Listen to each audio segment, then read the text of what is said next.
I forgot to record. I am now recording, and hello, YouTube. Oh, boy. But no, what I mean by hello, YouTube is that you're, like, yeah, the live stream is not...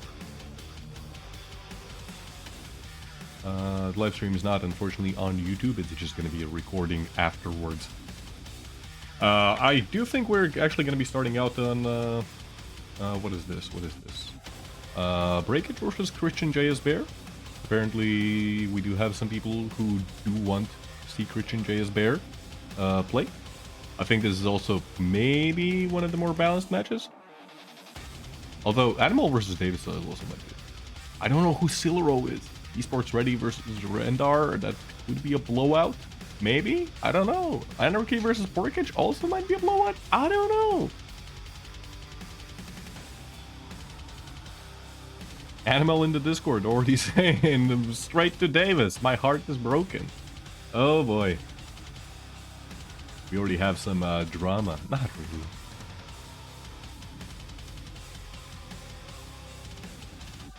There's no drama in the NA Quake scene. Am I right, guys?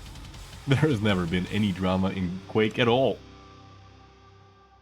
Yeah, these are going to be the matches. I did write to Christian JS Bear, so we will get an invite into the lobby as soon as they are ready.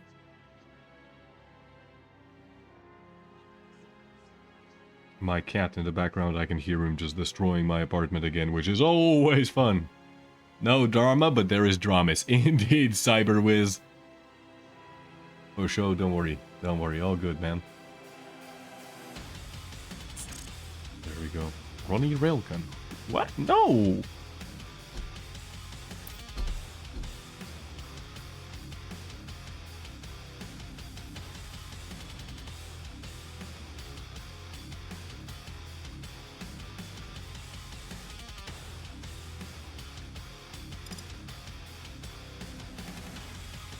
I got an invite, and I was like, oh, there we go, we have a game! No, it's some CTF guy who really wants to play.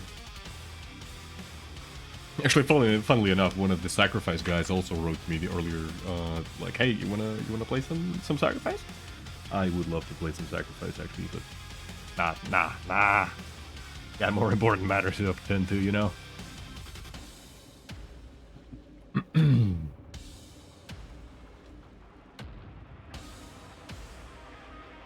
But yeah. Actually, while that is happening, let me actually already set up all the overlay stuff and all that. And I'll try not to forget about the... What is this accent even? What is happening with me today? I don't know, guys. I'm in a good mood, actually, surprisingly enough. But yeah.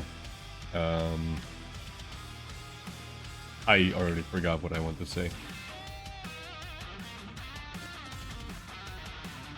I want to say something about the bracket or something. I don't know. Life is hard.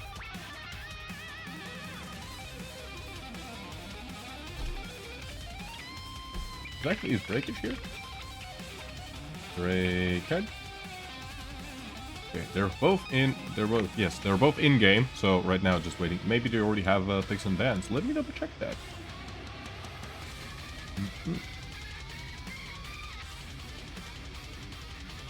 Yes, they have a pick and ban thing. Bear versus pork. I'll try to get that on the screen in a moment. Bear with me. Haha! Oh, kill me. These puns should be illegal.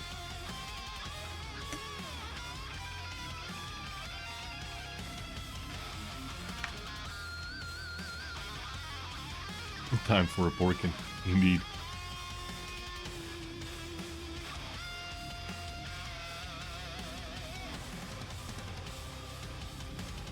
No, wait, this is bear versus pork. But no, it's not bear versus pork. It should not be bear versus pork. It should be... Is the bracket? No, the guys did the wrong... They did the wrong thing. Didn't they? About to get destroyed on Shaftastic TV. Don't worry, Christian. It all happens to all of us at some point in our lives. Do you know where Breakage is? Because this is not the right pick and ban thing, as I see. Breakage? Breakage. Because Breakage is in game.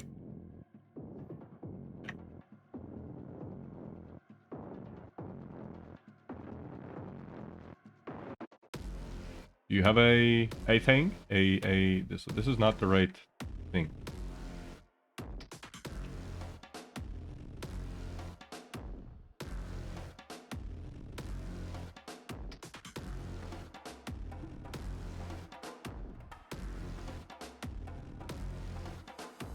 Yeah. I know that you don't play Porkage. Now you play Breakage.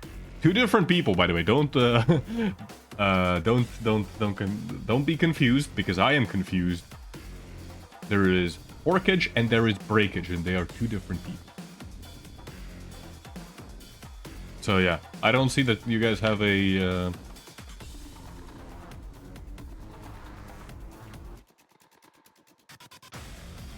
page yet. I assume it's B versus C now? Like a pick and ban page?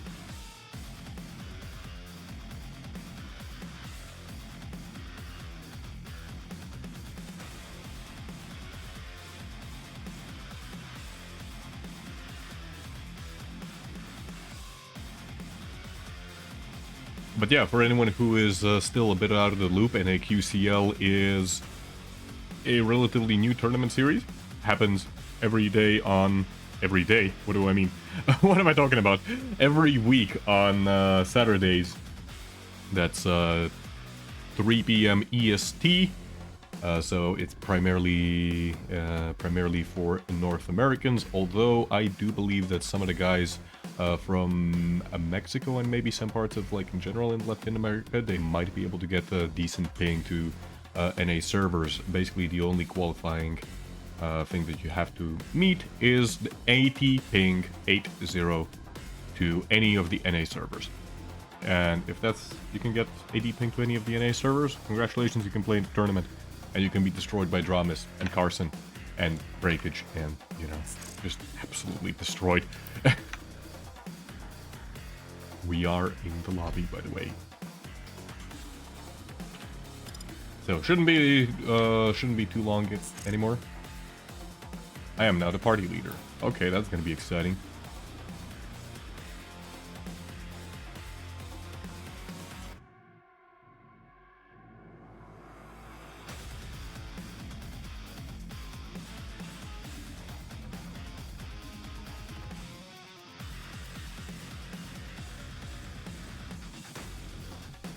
There we go. We got the spec link. Now I can put it on the stream. Maybe. Yes? Hold up.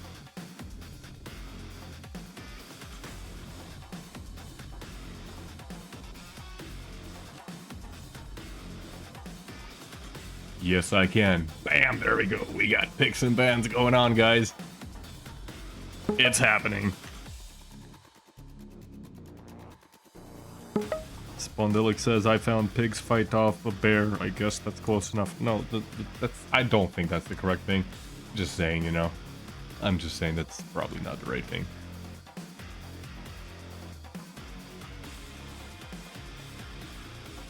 I don't know what's like... Why do I believe that? I just think that that might not be the real thing.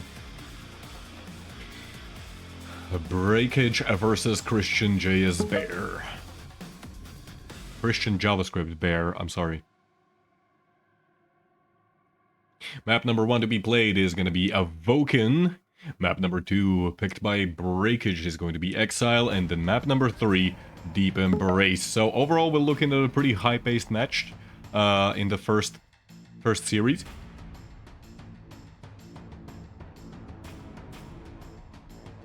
Christian actually banning Galena. Makes sense. If I'm not mistaken, Breakage was a pretty... was a player who was pretty heavily invested in the medium champions.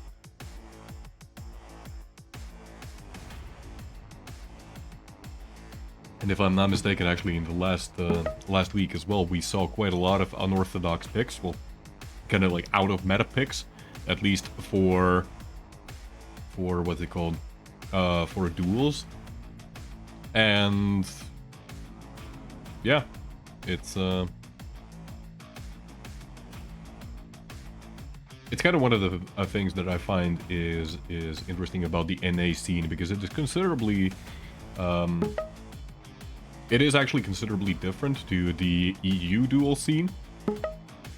And you will see just that the champion picks themselves, they're not even the same. Like, the meta does not seem to be the same on NA side as it is on EU. Generally, like Avoken, you know, you do see BJ from time to time, but it's not as popular, whereas I've seen it played a lot actually on NA. On Exile, Breakage are gonna be banning Anarchy, Christian picking Ranger, and Breakage picking Aizen. So far it's all medium champs all the way through, you know. Strog and Peaker, that's probably the only real movement champion we have so far. Also, remind me, guys, to do the predictions, because I know some of you guys just really want to gamble away all of your money or channel points. Or, you know, if you want to gamble with your money, do it. You can lose all of it. I don't really care. That's not my money, you know? Deep Embrace. Christian banning Visor, Breakage picking Doomslayer, and Christian picking Death Knight. I think these guys were starting to run out of medium champs to pick. Death Knight on Deep Embrace. Oh boy. Oh boy. Just go for the Keel pick. I'm just saying. And for future Christian, just go for the Keel pick. It's gonna be way better. But yeah, finally we do have the picks and bans completed. Map number 1, that is going to be Avoken.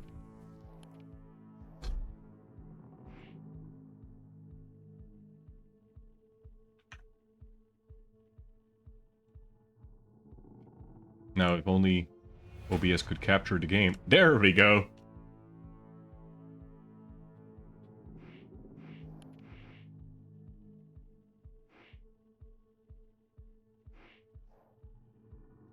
Can I actually give the party lead to Breakage? I think that would be better, because I am definitely gonna mess something up.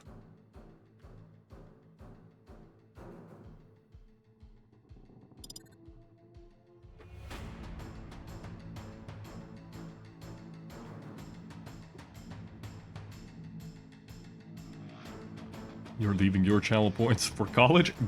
That's probably a good choice, you know? Now, if only I knew what to select in this thing.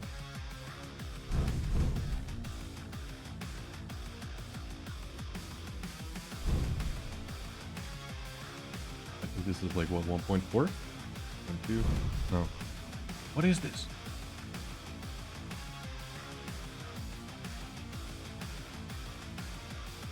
This is upper bracket 1.6. There we go. Save everything. And we should be good.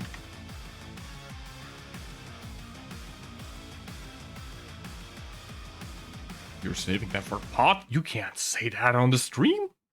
Only I can say that on the stream. No, I'm gonna get banned one day. Oh, this feels like a wicked hangover coming on.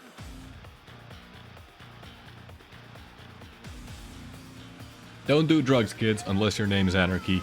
In that case, doing drugs is okay because they keep you alive.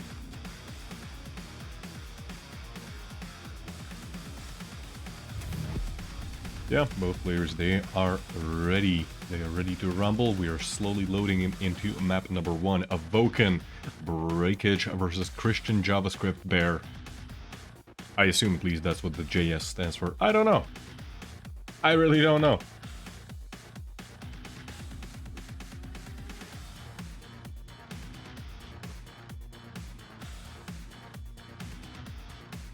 Are kids watching Quake? You never know. You never know. They might be watching Quake. What are you going to do then?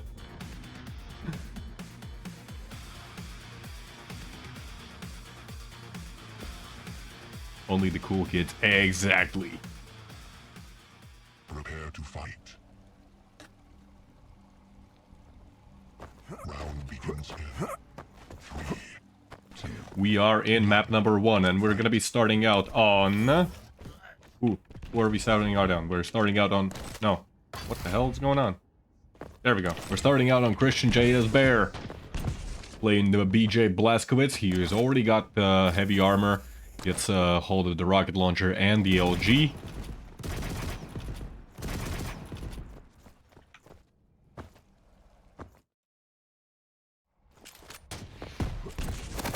Trying to go for a railgun, but unfortunately gonna run straight into Breakage's trap.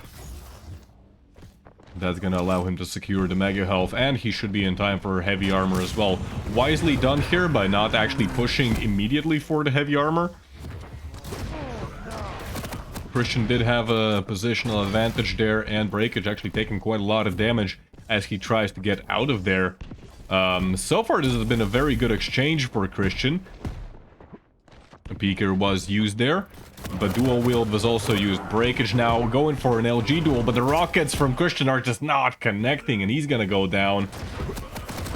And immediately off the spawn, Breakage going through the teleporter, catching his opponent off guard and actually denying the rocket launcher. Christian at this point does not have anything other than the lightning gun, and Breakage should hear his opponent coming up the jump pad. There we go. Actually amazing LG by Christian. Breakage was running in a straight line. Just because your opponent's coming up a jump pad does not mean, you know, that they can't fight back. I don't think Christian realized that at no point was actually Heavy taken. Heavy's been up for like minute and 10 seconds at this point. But it does allow a Breakage to just be on an absolutely monstrous stack, especially after those 2 kills, which allowed him to, you know, collect the destroying cells and, of course, the armor shards. Once again, a lot of damage being inflicted by Breakage. Christian on the run.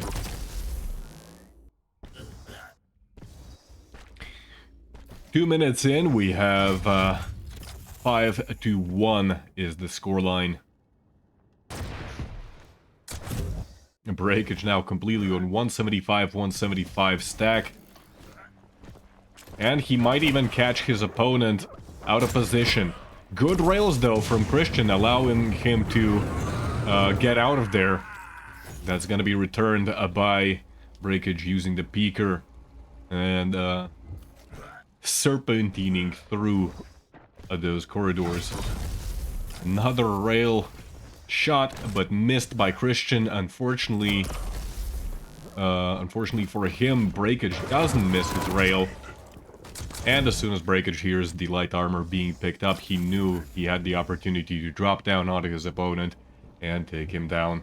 Like, yeah, when you get stuck in that corner, there's, like, you basically have to have a massive stack advantage to even take down your opponent, and well, Christian was nowhere near to having a stack advantage. Another heavy armor goes over to Breakage, and he's probably not gonna go on a hunt just yet, but should be setting up for mega health.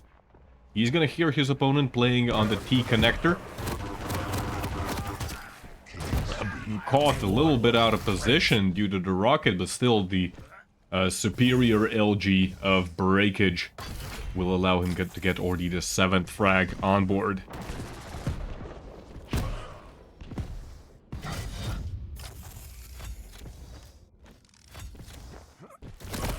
Breakage still playing on the heavy side, trying to prevent Christian from retrieving that rail, but it will be picked up. Dual wield actually used by the BJ. Oh, again, just the slight advantage of stack for Breakage allows him to take that LG duel. Rockets whizzing by Breakage's face.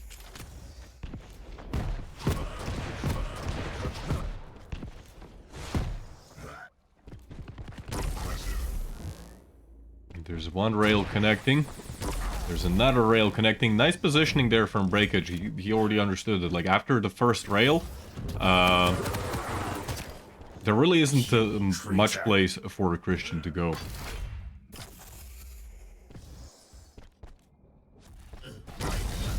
Impressive. 5-minute walk. Already very timely setting up for these angles. Breakage overall just so far playing very well, punishing all every tiny mistake that Christian might be performing. Here's his opponent even coming up the stairs, pre-fires the rocket, knocks him down, and that's going to secure him yet another major item. Christian so far, probably, like, he's been able to get, like, what, 3-4 major items across these 5.5 minutes? Breakage has been constantly on, like, 160, 150 stack. Rails connecting, Christian sent running. Rocket jump coming out from Breakage. Enemy hit. Christian staying around just for a little bit too long. No real reason to do that, I guess. Once you take the rail at that point, unless you really know the mega health timing. But even then, like, maybe you have to give up the mega health at that point. Because, yeah, Breakage, he was already on, what, 150, 150? Whereas Christian lost all of his armor. I think he was still in rail range. So...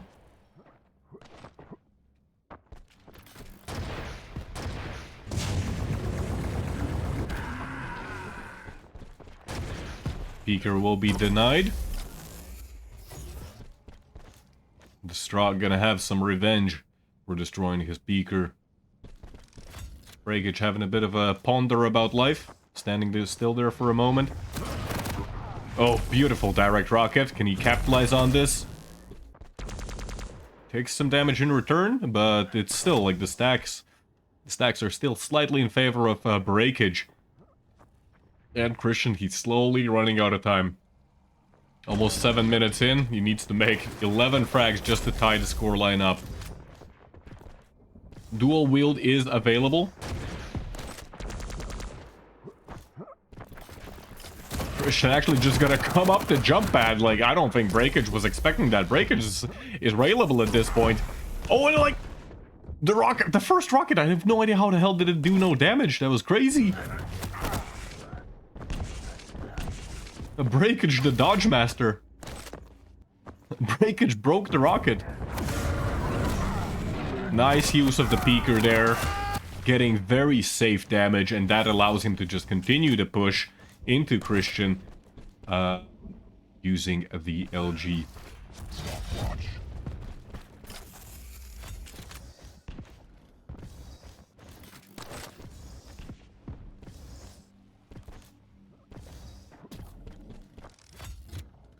Breakage now. Playing a bit slower.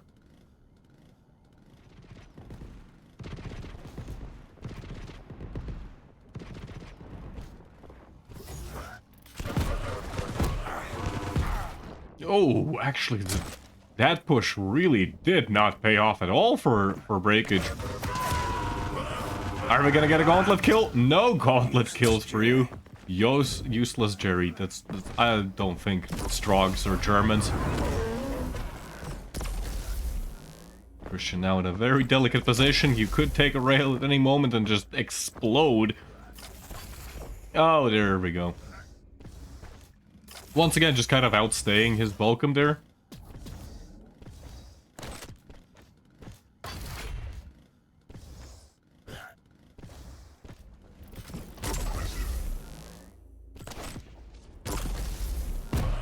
Breakage just hitting rail after rail.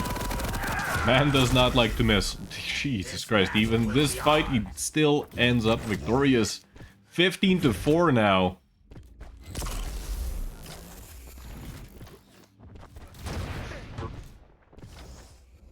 Christian trying to make some last-minute maneuvers, and I really do mean last minute. We have just 45 seconds remaining.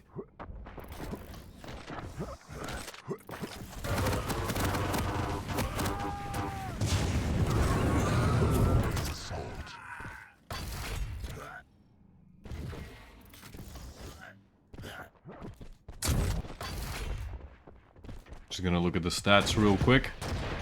46% LG on Breakage. That's not bad. That's not bad at all. Admittedly, Christian has been running straight into Breakage's crosshairs, and well, that's not really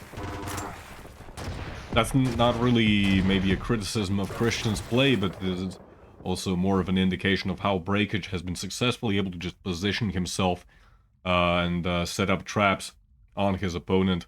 Actually, not a single mega health taken by Christian. Very, very unfortunate. Just 7 heavy armors and 18 light armors. The damage output, 3.5k damage on Christian versus 4.8k on Breakage. So yeah, that was map number 1. Going over to Breakage.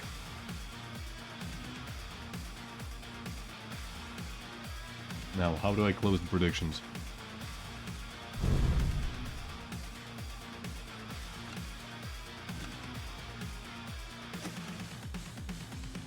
There we go. Prediction closed. Congratulations on everyone who voted for Breakage. You may collect your channel points. Map number 2, that is gonna be Vestibule of Exile, if I'm not mistaken. Right? Yes, indeed. It is Exile, Eisen versus Ranger. Oh god. I pressed wrong buttons.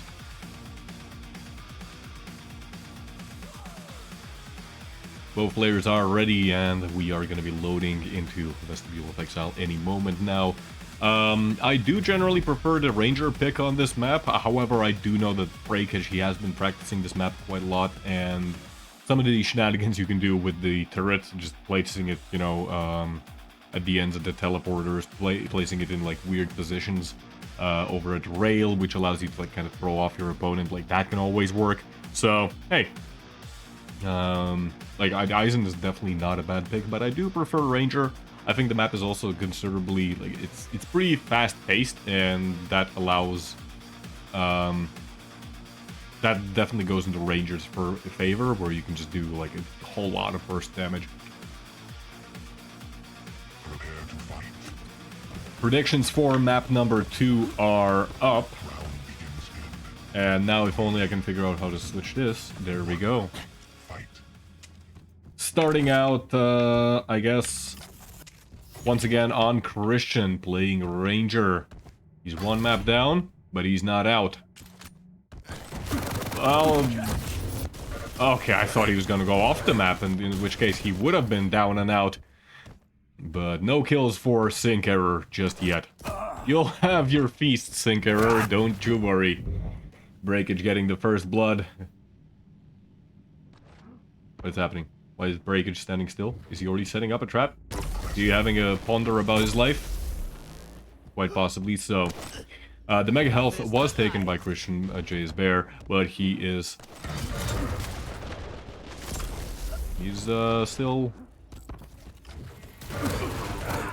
still quite close to death.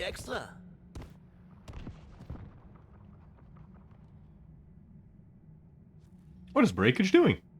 Does anyone know what is Breakage doing? Why is he like stopping mid fight? Is he like adjusting his mouse or something? Because I mentioned that because that's a problem I remember having actually at the Belgium LAN of all places. And basically the cable was like always getting tangled up in something, and I just periodically had to stop like in the middle of the match to just rearrange it. Good damage output so far by Christian is gonna allow him to contest this upcoming Mega. However, Breakage, no fear, pushing in with the shotgun, but the shotgun is not gonna be enough. Rockets reign supreme over Buckshot. Pretty good setup there by Christian, keeping his distance. But the but the heavy armor is going to be taken. Caught a little bit out of position there, and Breakage is going to be able to get his third frag. But talking about caught out of position, Breakage now on 26 health, barely makes its way through the teleporter, almost goes down. Christian should now be getting the mega health, and Breakage getting the heavy armor. Overall, both players on equal stacks. Not for long though. Christian now has overstack as well. A little bit of damage there inflicted by Timmy. Had to adjust his nuts. That's always also sometimes happens. Hey, you know. Also, my ice cream's melting. Yes, I have ice cream.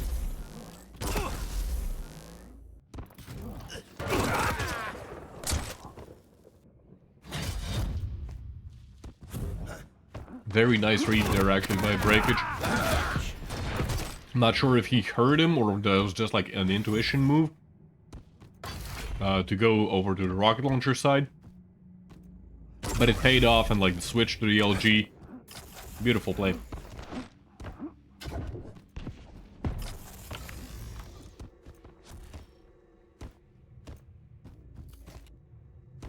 What kind of ice cream? I'm eating Ben & Jerry's half-baked.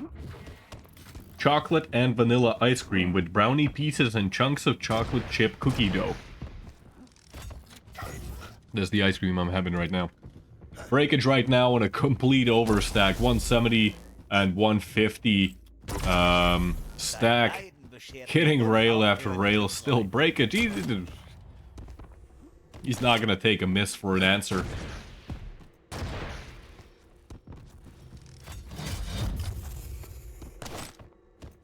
And this is a very, very scary situation actually on Exile. Actually, a good push.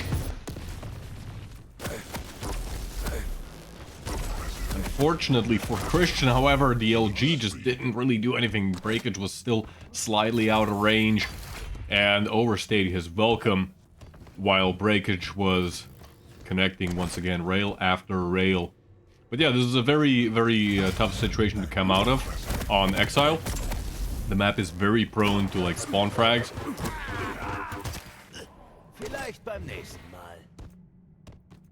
And when your opponent has nearly double the stack, it becomes especially difficult. Nice use of the turret there to block the path for the incoming Christian. Christian does get a pretty good spawn though, which allows him to collect all weapons pretty much immediately. Look at that, like he just spawned and he already has the nail gun, the rocket launcher, lightning gun, everything. He has literally everything. 5-minute warning has been sounded. Again, taking just a little bit too much damage. Actually gonna double back and completely do a switcheroo on Breakage, and it almost works. He was just narrowly unable to escape.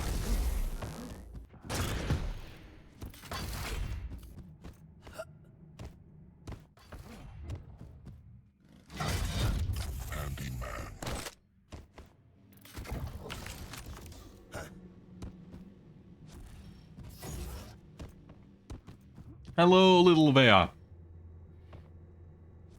It's just me, Leadhead. Rob is not here today. Rob is a very busy man. I don't know what he's busy with, but he's a very busy man.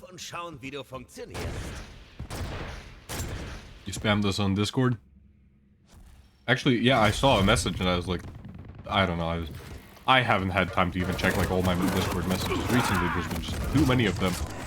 Oh, 2 versus 1. How is this even fair? Good Timmy, exactly. Breakage looking at his boy. Probably patting him on the head. Christian Bear now going to be taking a fistful of lead.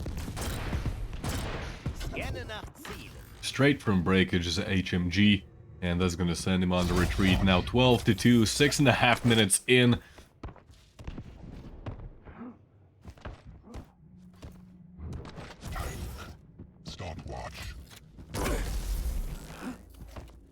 What do you mean you could probably spit on the top of my head? What do you mean? What is this aggression? Uncalled for aggression by Vea.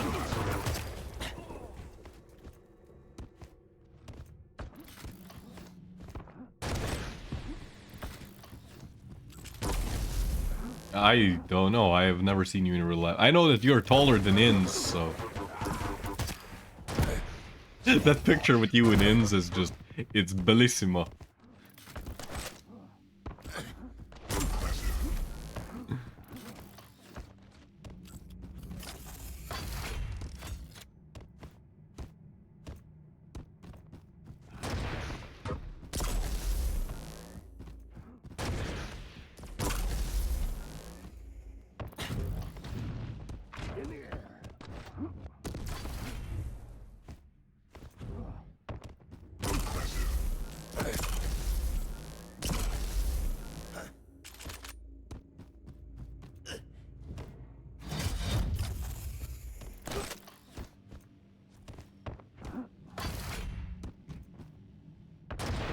Aus dem Weg. 2 minutes remaining. 15-2. Breakage so far in a very dominant position. Not allowing even Christian to really do any maneuvers. Could have been a pretty good trap, unfortunately. Very untimely change over to the LG. Very hard to hit those kind of angles with the LG, you know, from top to bottom.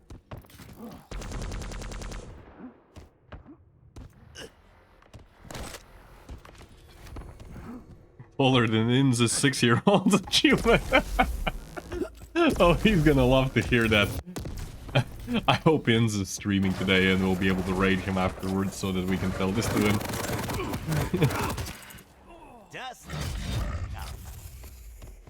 Caster did not shut down. Caster was just having some ice cream.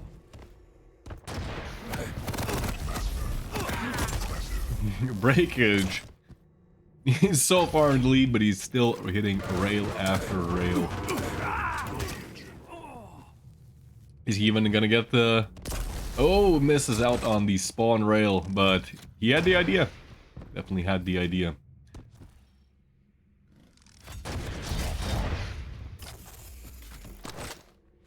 So yeah, this looks like it's gonna be 18-2. Might actually go up to 20. Never mind. Nope. Christian, he just calls GG. Quickly look at the stats. A pretty clear damage advantage on Breakage, and an even bigger advantage on the major items for Breakage. Much all of them went over to him.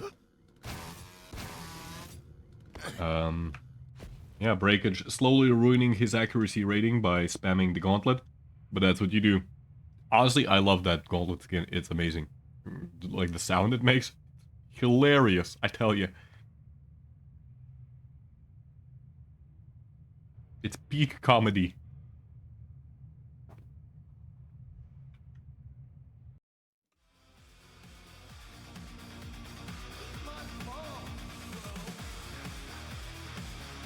That is going to be map number 2 going over to Breakage. Which means that he's going to be advancing over to round number 2. Where he is going to be... Oh my god, there, you have spammed me. What is this?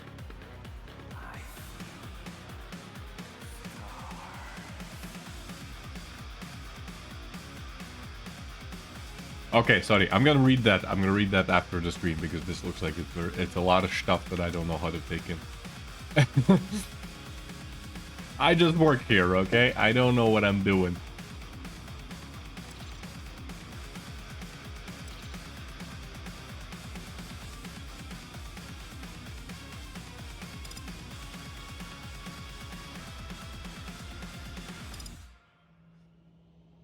Yeah, I'm gonna stick with Breakage, who's now gonna be playing against Anarchy. It looks like the other matches were already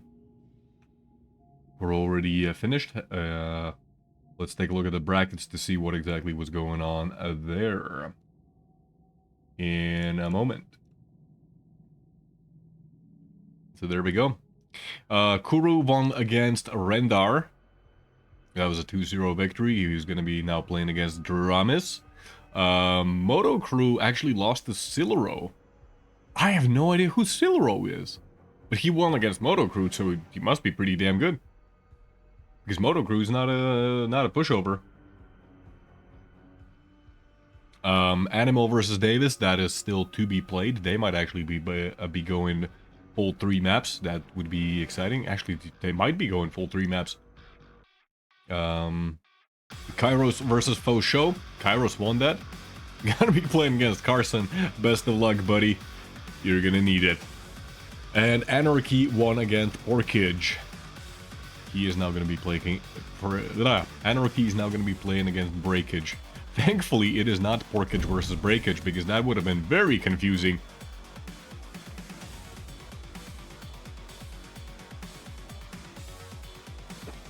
But yeah, we do have Anarchy in the lobby. Hopefully we're gonna get a spectator link for the picks and bans. We do have a spectator link for the picks and bans. Very good. Now, if only I can figure out how to set it up. Ah, yes. Professional caster. Professional streamer with professional production values. There we go. B versus A. Not A versus B. I know. Confusing. Did I close the prediction? I don't remember. I did.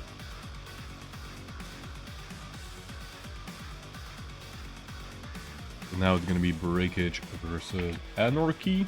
Anarchy did pretty well last week. He was going pretty well against Breakage, and I think that was no pun intended. That was his breaking point, or was it Carson? I don't remember, but it was either Breakage or Carson who sent him to the lower bracket. So this is looking like a pretty good match overall.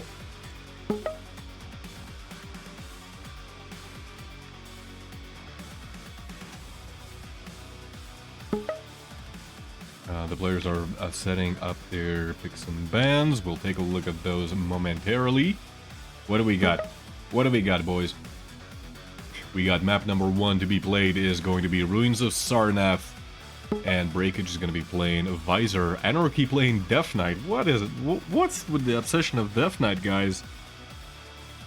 Need some castor oil. What? What is castor oil? What?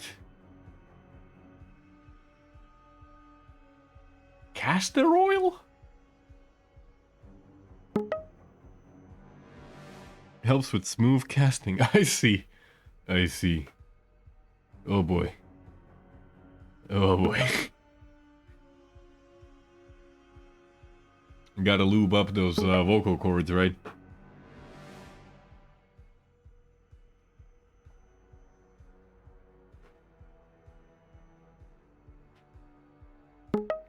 But yeah, Anarchy picking Death Knight on Ruins of Sarnath of all maps. The Visor pick, I can understand.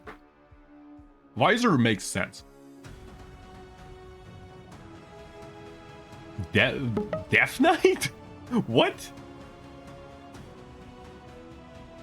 Anyway, Vestibule of Exile, Breakage banning Ranger, and Anarchy playing BJ Blazkowicz versus Breakage's Eisen. And on Avoken, Anarchy actually banning Clutch, which makes me believe that maybe Anarchy is not very familiar with his opponent, because I do not think, at least to my knowledge, maybe I'm the one who's wrong here, but I do not think that Breakage actually plays Clutch. As far as I know, he's not very confident in his heavy champions overall, not just Clutch.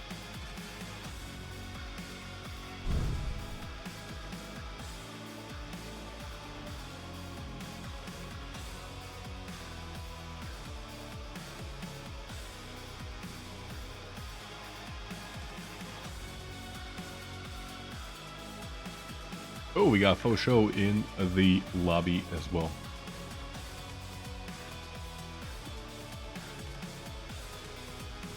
The man himself.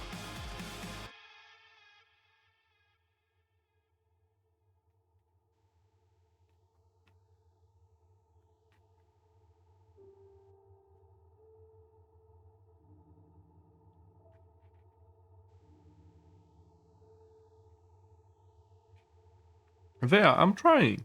I'm trying. I'm trying my best. Oh my god, I'm being attacked by a cat.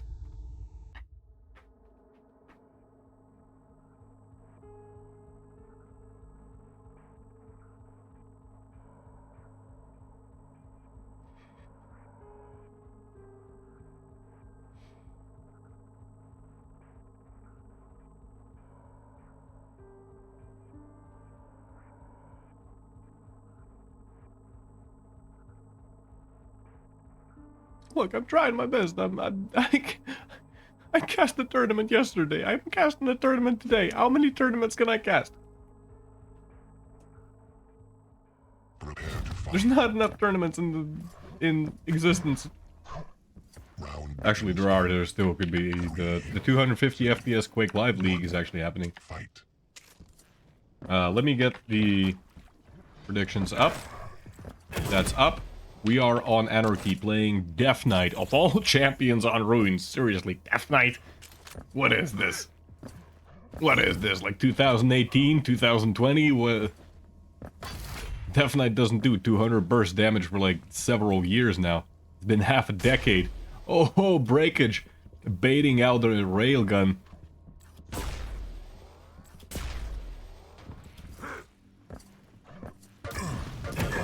Very aggressive push from Anarchy, but Breakage kind of, I don't know, I'm not sure. Maybe Breakage kind of just misread the position of his opponent. There's going to be a mutual frag.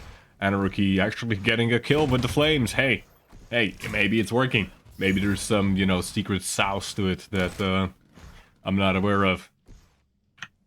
Also, did I switch the scenes? Dude, it's like my biggest fear, you know, that I'm like going on here. And all you guys see is just a blank screen. Makes me paranoid every single time, doesn't matter how long I've been doing this.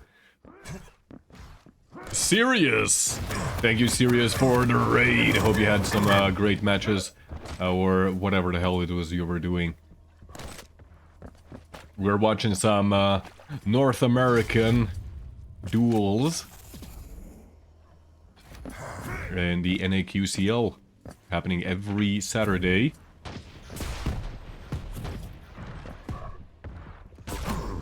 Anarchy now playing the high ground, and now neither of the major items are coming out for now about 15 seconds. There's not a huge split between them either. Breakage, however, in a horrible position. He's probably going to be going down. Does a lot of damage, and this should allow him to at least contest one of the major items. Might in fact go for a refrag off the spawn. He did seem like he was having some problems getting over that wall. Happens to the best of us, okay? Breakage, he's delaying the heavy. Anarchy, however, he did hear him. Did hear him coming up the jump pad from heavy room.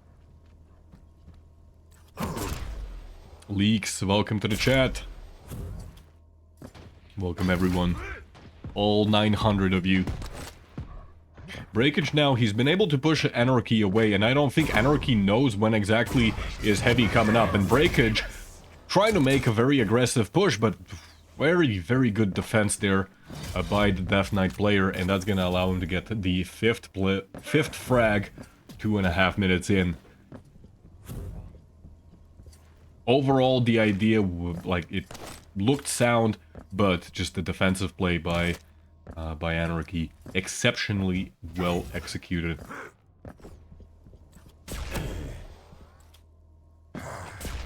Sib in finale. Sib plays the Grand Champion. I don't know, Sib, you there? Buddy, you should sign up for the tournament, man. We'd love to see you play. Sib already won. Sib won our heart.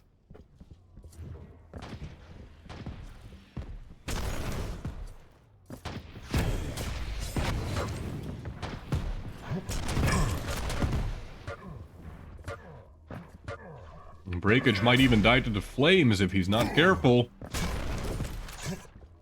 Both players pretty low, and Breakage just takes a rail to the head, and like, his head goes flying. Breakage not happy about the situation overall, calling out his opponent. good use of the tri-bolt there. That's actually going to allow him to get his second frag, and gets the spawn trap. Unfortunately, unable to get a kill off of it. Only gets one rail, but that's still a pretty good setback. Is with most of the items removed from the map, Breakage should now be able to start working on his comeback.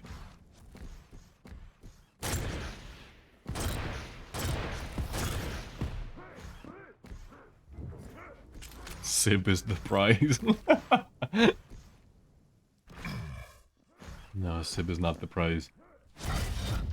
He's too precious. Rocket jumps up, goes in for a very aggressive push. Anarchy still, he's actually making a very good use of those flame strikes. I remember, I think it was last week, where Anarchy tried also playing Death Knight, and it was just doing absolutely nothing. But looks like he's polished some of those flame strikes, and he's definitely doing some damage with them, and it's causing Breakage actually quite a lot of trouble. Even when he does get a kill, it's not super clean, and he can't start, you know, stringing frags together one after another. Breakage taking rail after rail. He's gonna be forced to retreat, and that's gonna be a mega health for Anarchy. Breakage, no, don't go up the jump pad. What are you doing, crazy man? Maybe a slight misread of where exactly his opponent is. Talking about misreads, Anarchy looking away right at the moment when Breakage was stealing the heavy armor, but won't matter because Breakage, he has no weapons at all at his disposal. Only 100 health to Anarchy, but the light armor is going to be available. One rail connecting for Breakage, returned by Anarchy. 5 frag difference. It's definitely viable if Breakage plays his cards correctly, but he cannot afford to make any real mistakes at this point. Actually missed out on the heavy even. Breakage playing around the corner, trying to be very sneaky. Let's see if Anarchy is actually going to find him. Breakage probably doesn't even have the weaponry to really do anything about that. Mega health going over to Anarchy, and this is not looking good. The splits are perfect for the Death Knight player. There's a preemptive flame strike coming out. Not sure if he wanted really to hit himself in the process or the ceiling. But that's how it ended up being. Breakage, he's still hitting rails, but he's just not in a position to trade. He needs clean engagement. That's not one. And Breakage calling GG. Stopwatch.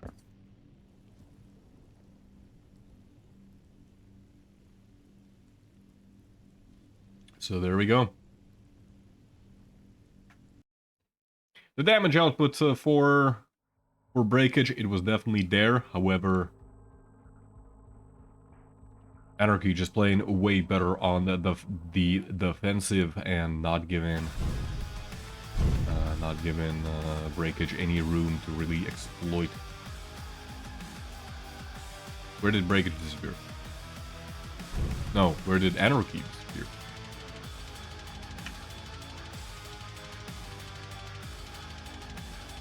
Tough match. It is a tough match indeed. I love that tilt emote. That's beautiful. Yeah, it's just mwah.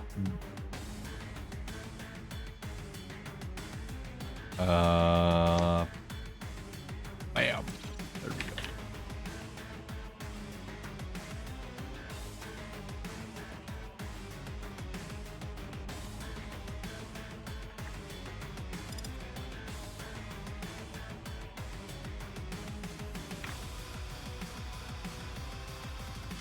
Looks like Anarchy is going to be restarting the game because yeah, he just kind of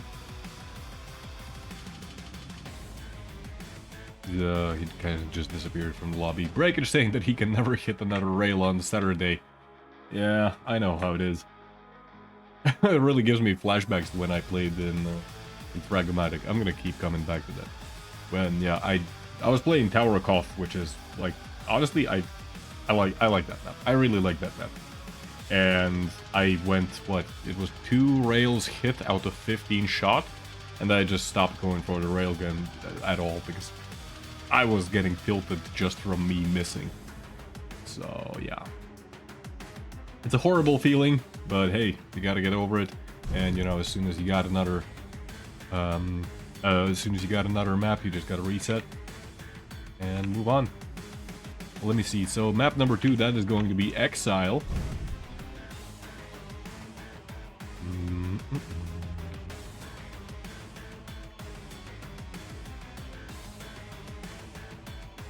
Breakage ready. Anarchy has restarted his game or something, and he's also ready. So we are loading in.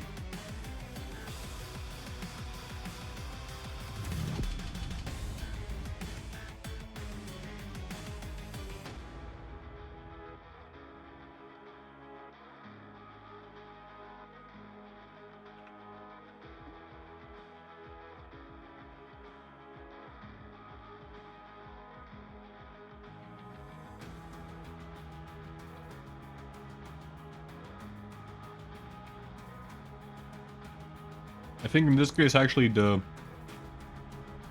Eisen pick is better overall. If you ask me Ranger versus Eisen, I would say the advantage goes slightly to Ranger. But if we're talking Eisen versus BJ on Vestibule, I'd say generally this goes to Eisen. But we're going to be starting out on Breakage, playing Eisen. So he's 1 map down. This is the upper bracket. Second round.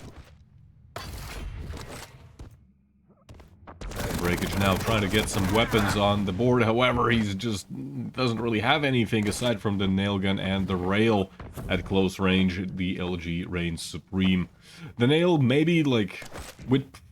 If you can read your opponent's movement, it is an absolutely devastating weapon, but there's always, you know, that risk associated. Anarchy actually taking massive damage, even pops the dual wield, but it's gonna be pretty much wasted. 1 health, and Breakage finds his opponent and finishes him. Even waited for the body to disappear. I'm not sure where exactly would he spawn, actually, if he's standing there. But yeah, for those not in the know, if you just... The way that you can tell if your opponent has spawned is just by waiting for their body to disappear. Breakage now off to a much better start. 2 frags in already. Predictions are up, by the way, for a couple more seconds, so get them in while you can. Anarchy doing quite a lot of damage off his spawn. Breakage trying to go for a rail. Oh, the rockets unfortunately do not hit their mark. And Anarchy's going to be able to get the second frag on board for himself.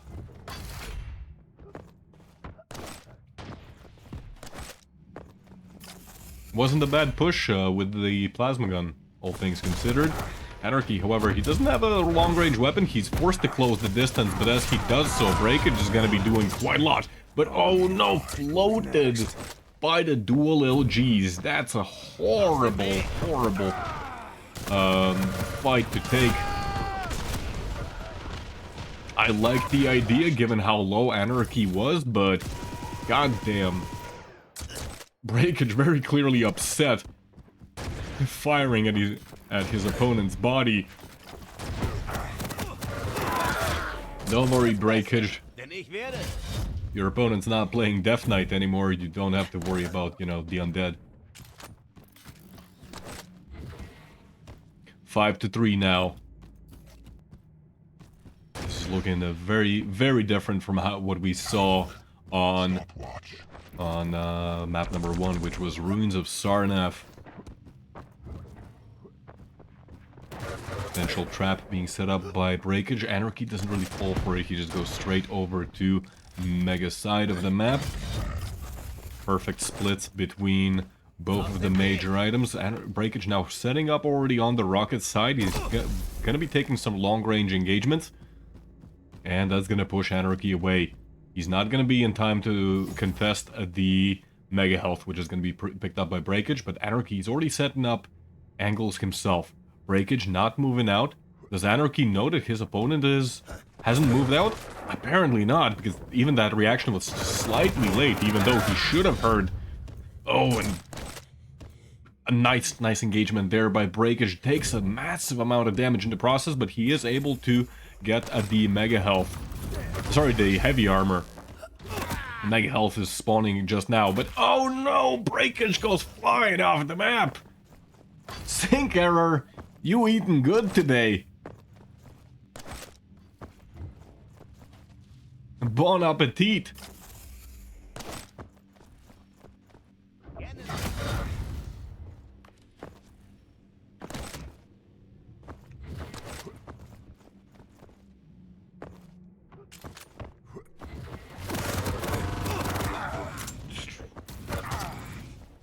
Insane tracking there by Anarchy, actually just melting his opponent. But he's still a couple frags down, even takes a couple, few damage, few shots, I mean, from Timmy the turret. Anarchy now, he's still in the railgun range, finally gonna be able to retreat, but what crazy angle by Breakage. Hits one rail off spawn as well.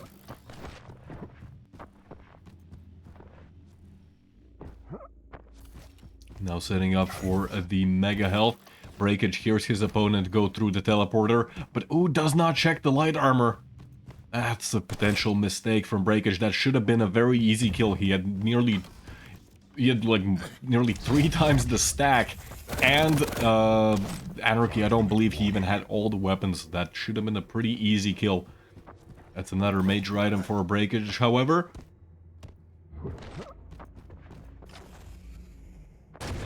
Breakage now going to hear the jump pad being used.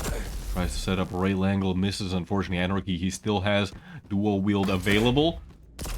Breakage should be looking for an opportunity to at least burn it, so he doesn't have to engage a BJ who has 2 weapons.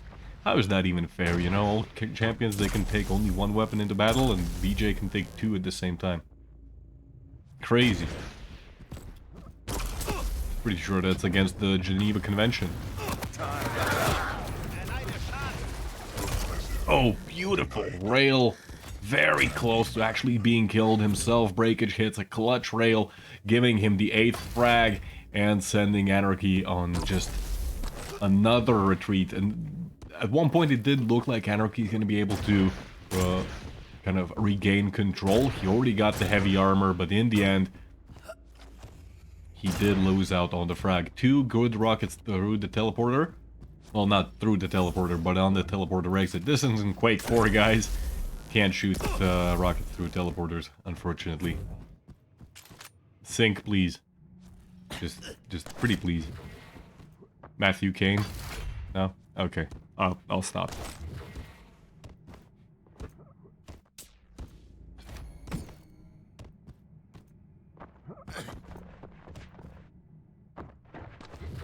Breakage now on the defensive. He knows that he's pretty low on health. Good timing there by Breakage. He knew exactly when Mega is coming up. The rails are still connecting. Just a moment ago, this man was complaining about the fact that he can't hit rails. 58%, man. That's not that bad. Breakage, look, not everybody can be like, you know, Celts and Dramis hitting 90% rail.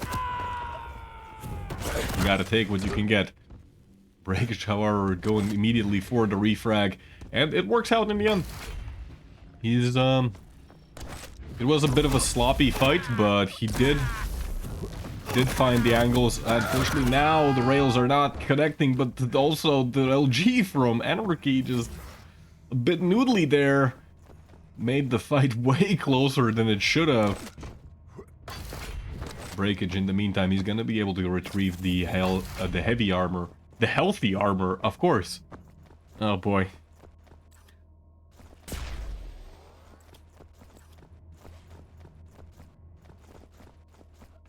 Both players now. Oh no! That's the second time Breakage has been fed to sync error.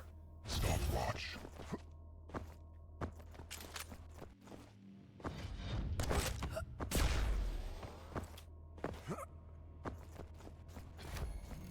Poor guy.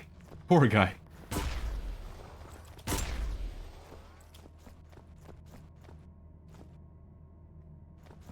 Breakage still pretty good, looking pretty good on the stack though. Yeah, that's one of the problematic things about that rail corner of the map. Very clean engagement there by Anarchy, and that's gonna tie the game up. Yeah, very dangerous to stay on those pillars on, or even like, you know, traverse those pillars on the rail corner. Just one slip up and you're gonna be flying off the map.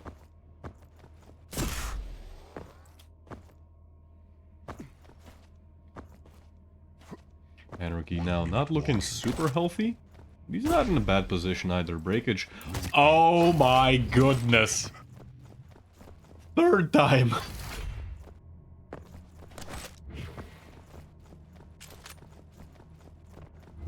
Breakage must be fuming.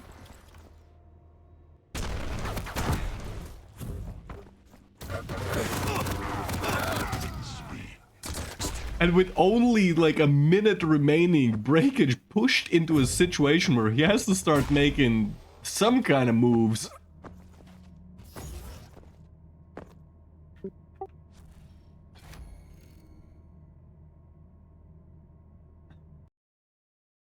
That's so unfortunate for Breakage.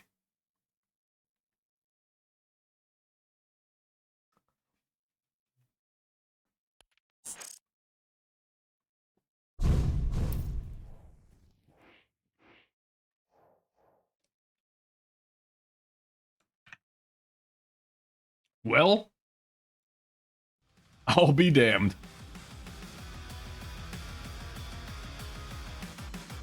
Breakage found his breaking point, indeed. Couldn't catch a break. Link Error, please have mercy on this man. Snatched his victory right from, you know, right from his fingertips. Come on. That's not very nice. Congratulations to everybody who was voting on Anarchy, however.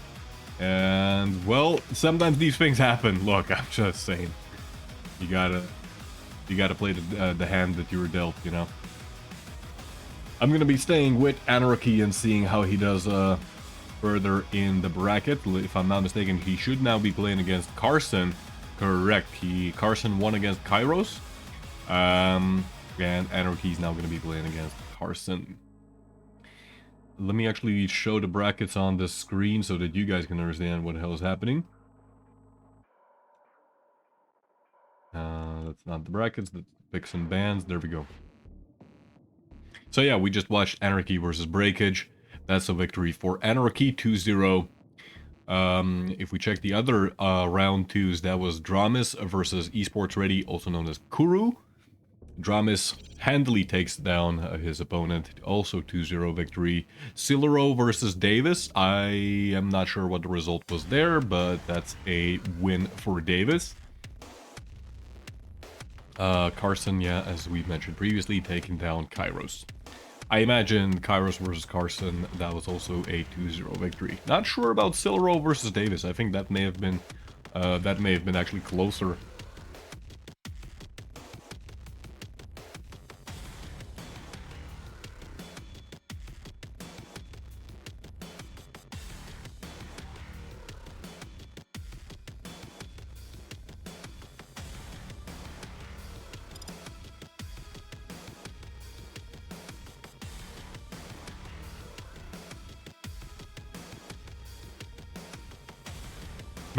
I can't say this on the stream.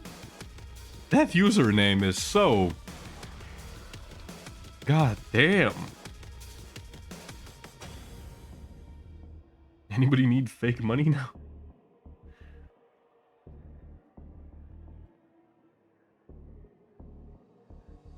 I don't know what you can do with the fake money, but you have it. Congratulations.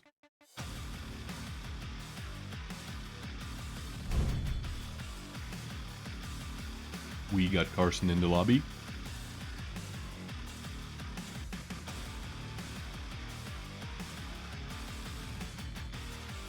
It's just letters. It's just letters. Sure thing, man. I'm not gonna, like, you know, read the letters as like a couple of words and like a sentence, you know. I'm too illiterate for that. I'm just, you know, your average delusional man.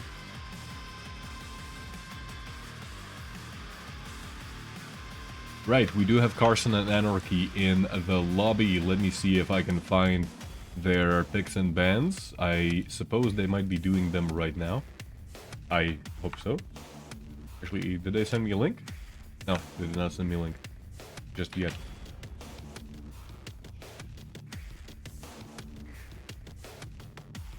They are doing their picks and bans.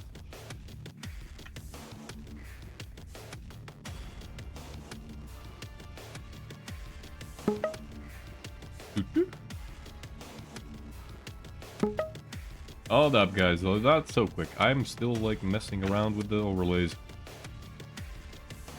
But I was able to do it.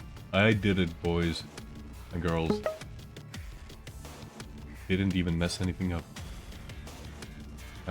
What is this actually? This is the quarterfinals. No, semifinals. Yes, this is the upper bracket semifinals. Best of 3.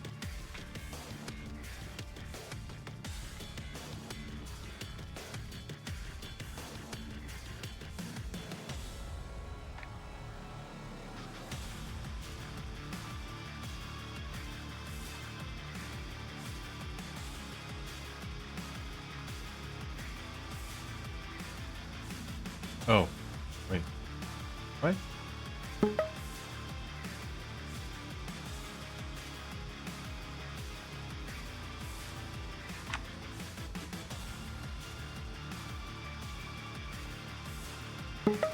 Okay, there we go.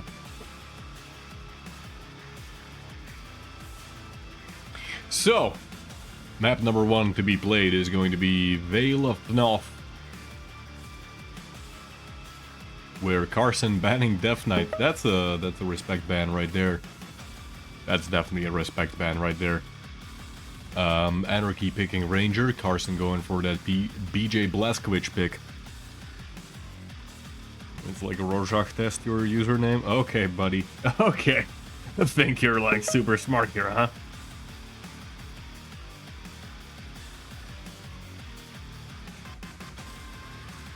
Disappointment Knight, the people's champ. Sure.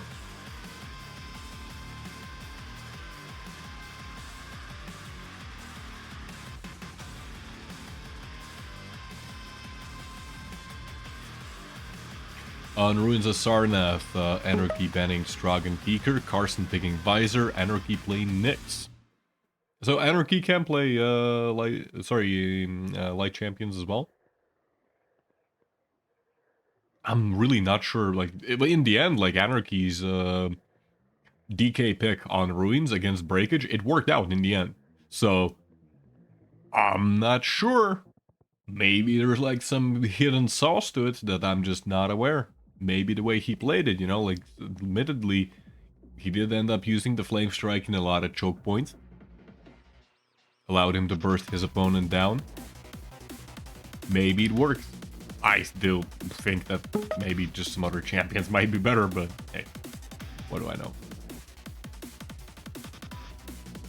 I'm just a caster. I'm not even paid to be here. I'm just inflicting suffering upon myself for no reason.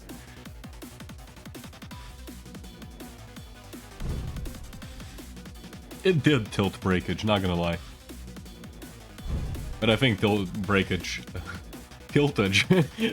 Tiltage was already braked when yeah, he was started missing the rails. Because he's generally the kind of player who likes to go very rail heavy, and when that doesn't really work, yeah, of course you're gonna be folded. But if we're gonna get to map number 3, that's gonna be Deep Embrace, Carson banning Doomslayer and Anarchy picking Galena against Carson's Anarchy.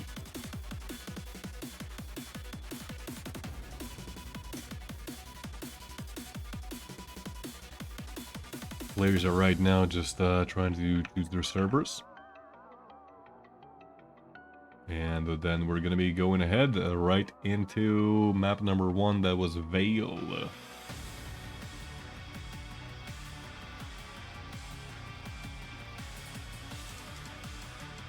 DK is the ultimate champ? Since when? It's the ultimate trash champ. Maybe the only one that's worse is like Scale Bearer.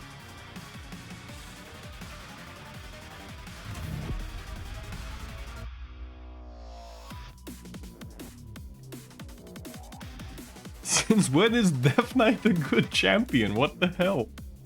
Maybe in like 2019 or whenever he was introduced, when he dealt like some ridiculous amount, like what was it, like 200 burst damage?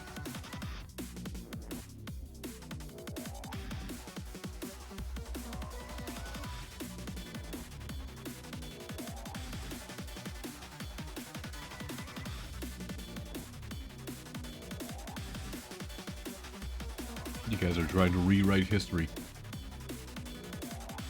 How dare you?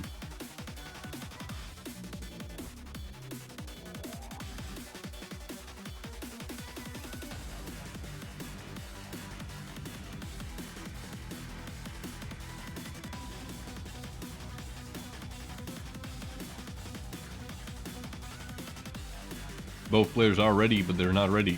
What else is happening here?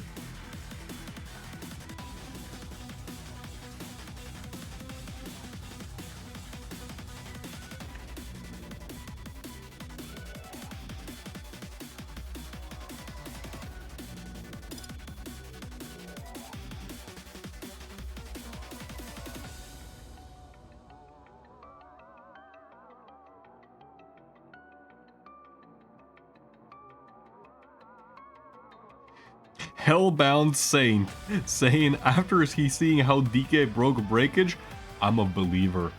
There's something ironic about like your username being Hellbound Saint.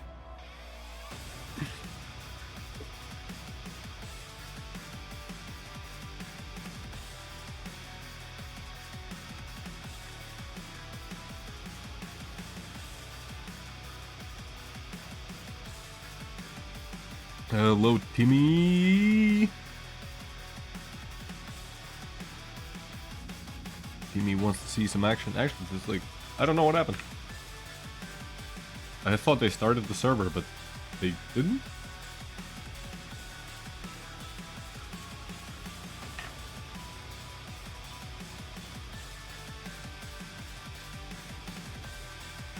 What's that all about, huh?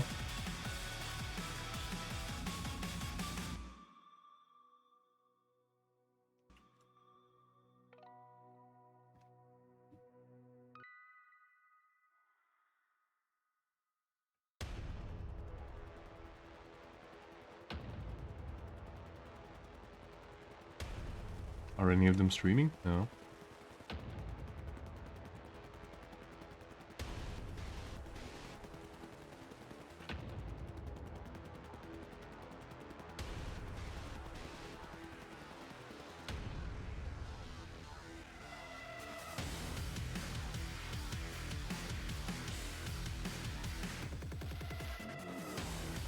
I don't know what happened. Like, if they actually got in, that's weird because there was nothing.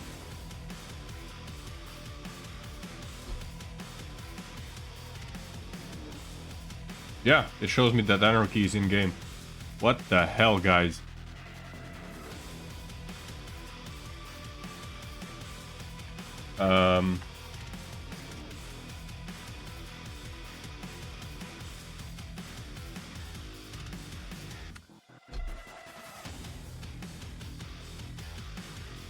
Well, that's something new.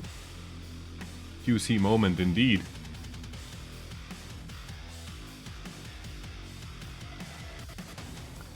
I am not sure what to do at this point.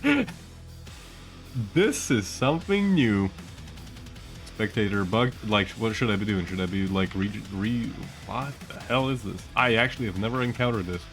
I guess we might as well be watching some... I don't know. No one else is like watching this lobby.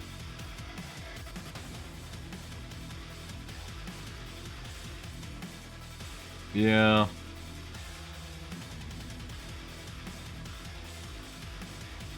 In the meantime, I guess you guys can watch some what's it called? Some Church of Quake? While I try and figure this stuff out.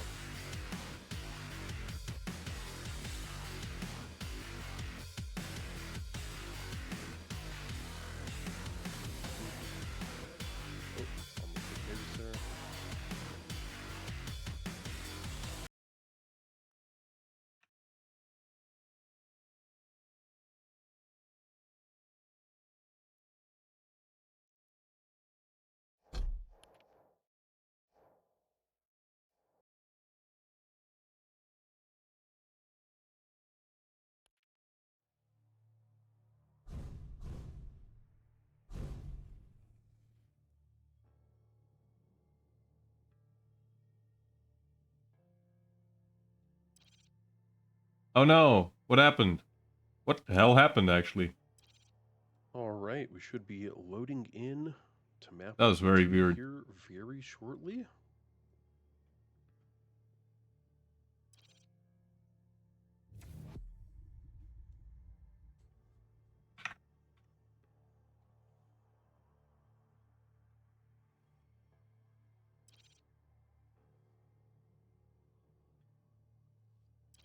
Yeah, we're gonna be having to flip some tables.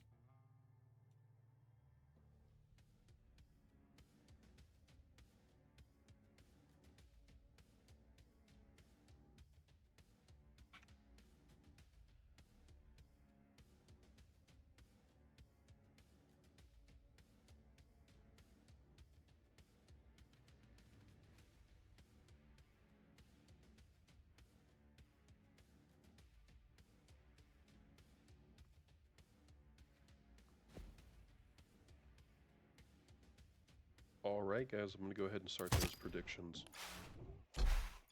So that's 2 minutes for y'all, starting now.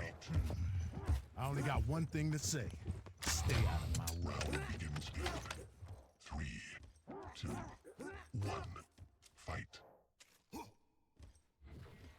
Time. We will stay or start on Davis.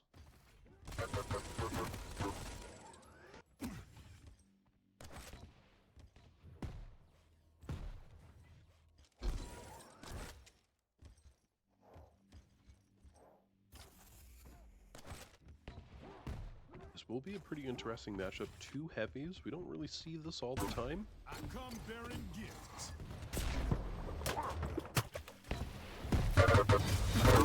Nice heavy pickup here from Davis, but it's just not enough. He got dotted up there as well with the poison. Oh man, he's getting relled. Nice nade there. If Drums would have stayed there, he actually would have been hit. Davis dropping down. Fortunately, seems like Dramis knows us just a little bit. Davis able to get his first kill. Nice rel on the Dramis as well. Definitely wants to try and get this stack up a little bit. It's so hard getting up that I really hate getting up there. Davis trying to shoot through those grates just a little bit, but it's not working out. No splash damage. Seemingly connecting here. And he will be up shortly. Another nice rel. Oh, really eats those tribal barbs, so he's got to be careful. I don't think he wants to stick around for heavy. Maybe he can go hippin' and hoppin' towards Mega. No, he's going to go down here towards Rel. Back up again towards Heavy. And he's actually being chased a little bit by this lizard. He's got to be a bit careful here. Mega's going to be up any moment now. Not able to get these Rels.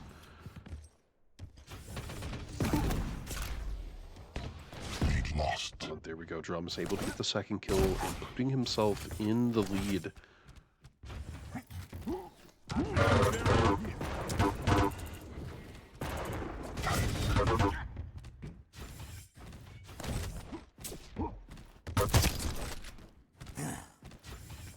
Actually, I don't know why the screen keeps freezing because I keep checking.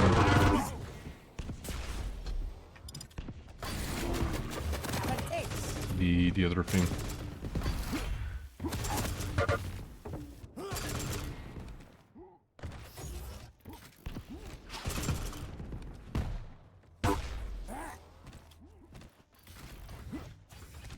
Dramis, he's right next to him. I don't think he knows. And again, Davis really eating those tri-bolts.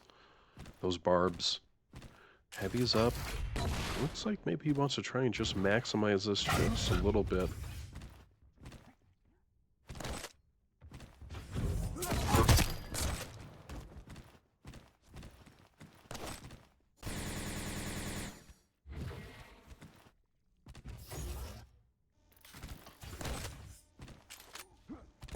Master.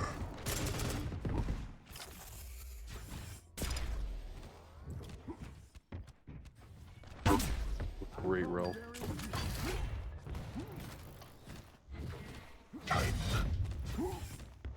Impressive.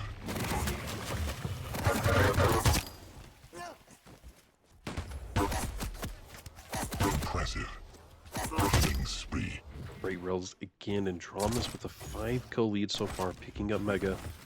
Heavy's going to be up soon as well.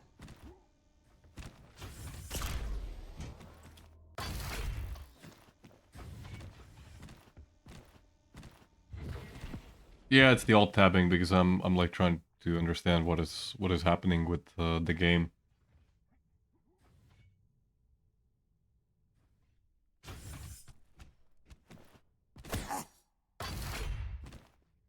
Stopwatch. It's gonna be too much hassle to actually try and fix it right now. Or is it? Yeah, I think it's gonna be too much hassle if I try and fix it. Here come the fireworks.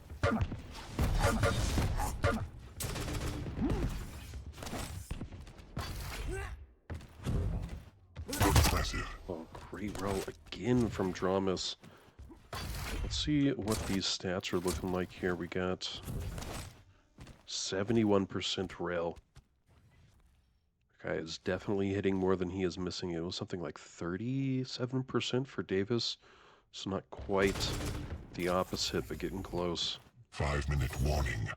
Tank.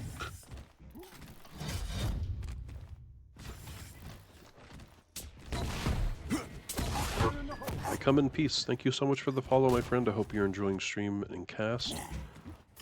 We have the Naqcl tournaments for the NA scene every Saturday at 3 p.m. Eastern. Nice little LG duel here. Dramis able to again take the kill. 5.5 minutes in, a 7-kill lead for him with Mega up. Both Rel's missing.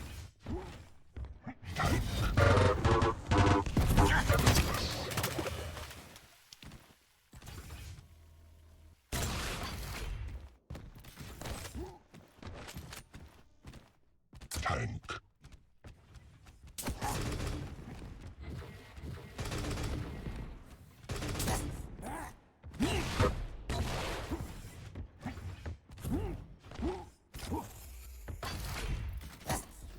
Uh-oh. Mega is up. Going the way of Dramis. Heavy's up too, and it's gonna go for Davis. Dramis, gotta be careful here. Stack's extremely low, and finally, we'll take him down. Dramis screaming though. He's got to get his stack up. Davis could take a kill, shave a kill off him. He was aggressive and push forward. It does look like he wants to. Davis finally getting a second kill. 3.5 minutes left just to get 8 kills to tie. It's Stopwatch.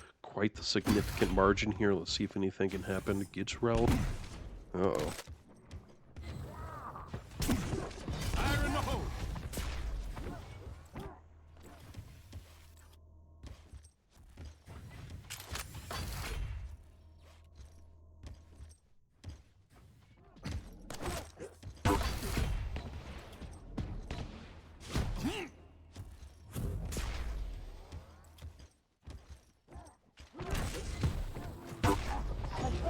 Great Rel.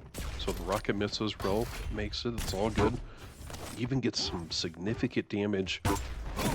Wow. Dramis not able to get this heavy. A lot of damage being put out by Davis. LG, rockets, rail, everything. The trifecta. Impressive. Nice roll coming out. Davis is really low here, though. Dramis able to take advantage of that low stack. He himself is looking low, too. Definitely seems like he's backing up. Wants to grab Mega instead of trying to take this fight. Heavy will be up soon. Dramis really eating some of these rocket splash damage and all. Davis able to get a kill. He gets taken out again. So Dramis up by 8 with 2 minutes left. I mean, it's technically enough time for Davis to get some kills. But I don't know. It would have to be a complete reversal. I mean, to get 9 kills in 2 minutes, that's really something. And I'm just not seeing it.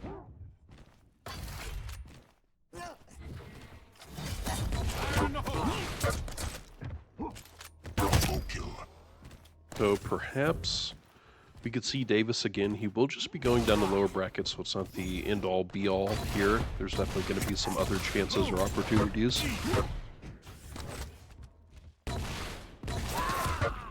Impressive.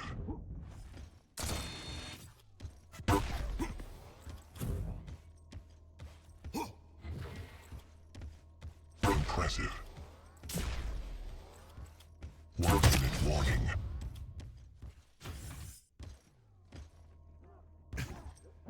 Impressive.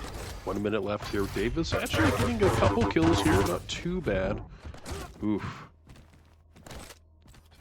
Impressive. Dramis still up by 9.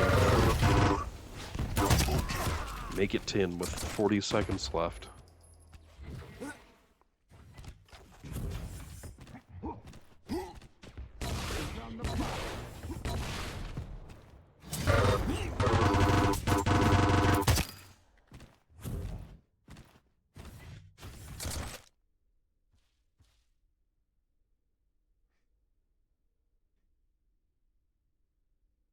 All right.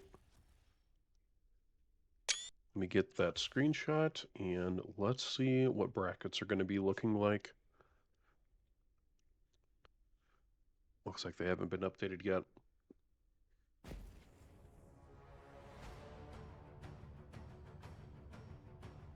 Should be just a moment or two and then we'll see that. So what did he end with? Dramis 63%, 1600 damage. Davis actually had more, but he hit fewer shots. So he had the potential to hit a lot more.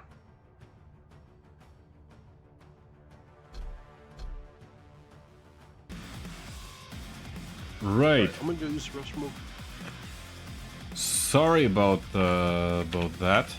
I have no idea what the hell happened with Quake there at one point, but well, I restarted the game in the meantime. Hopefully it is gonna be resolved now, and we're actually gonna be able to watch the games properly. Otherwise, we're gonna be stuck watching Old Hickory casting on Sure to Quake, which, hey, I mean, that's not the end of the world. But yeah, we pretty much lost the entirety of Anarchy versus Carson. So yeah, as I see, Anarchy is still in game. They're gonna be playing this second map for now. I think what we're gonna do is, yeah, just wait for them to finish, and then we can continue in the upper bracket finals, I guess. But yeah, that was weird. I don't know what happened. Like, apparently they just went in game and the game decided, like, nope, you don't deserve the spectator mode. Okay then.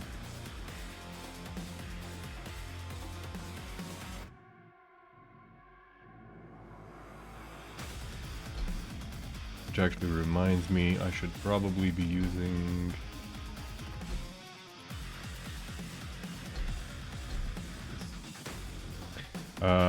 yeah. So yeah, just a slight intermission moment before we proceed. Let me write to Dramis and Co. to let them know to invite me.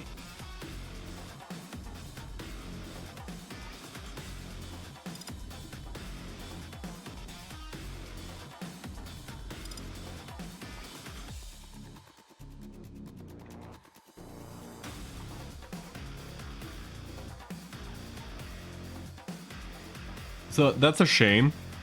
That's a shame that we lost out on that.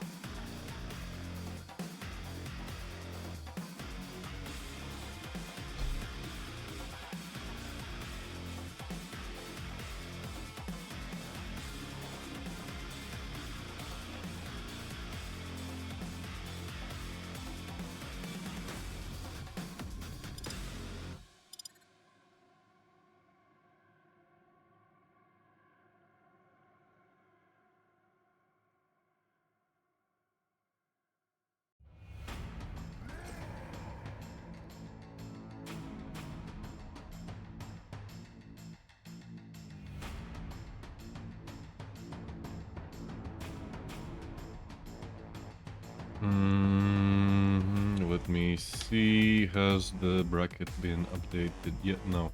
I think if I don't actually know like how far they are into the match, which is the most annoying thing. But I don't. Are they going to? Well, Carson's now in menu. Is Anarchy in menu? I'm very confused, guys.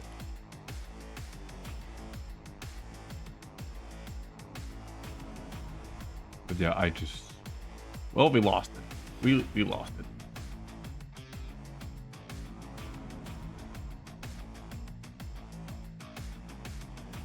What can you do?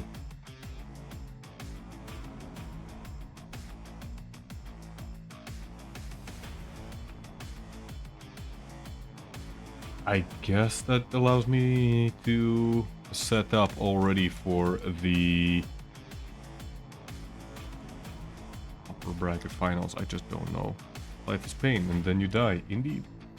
That is the best part about life. What? No. I just don't know who's actually going to be playing against Dramis. So we're going to have to wait for the bracket. Actually, let me show you the brackets while we're at it, so you guys understand what the hell is going on here. Brackets. There we go.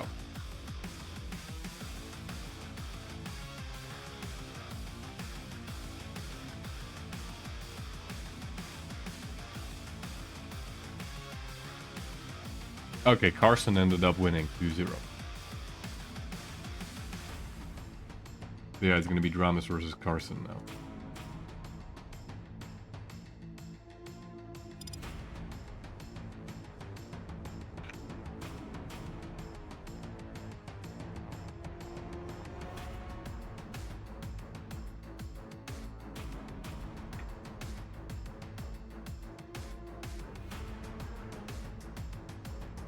Really sad that we missed out on that.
Can you all believe that? I know, crazy, right?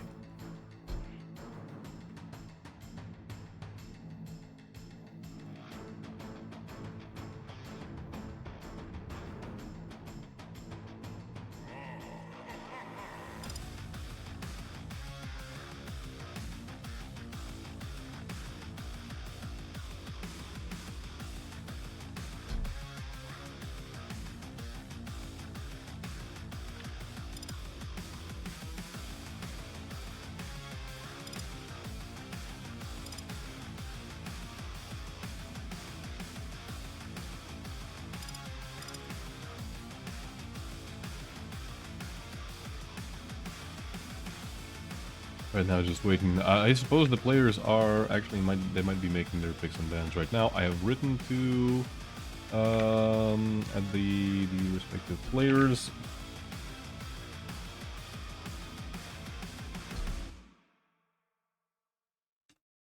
So that they invite me to the lobby. Let me see if I can find their picks and bans, maybe by any chance.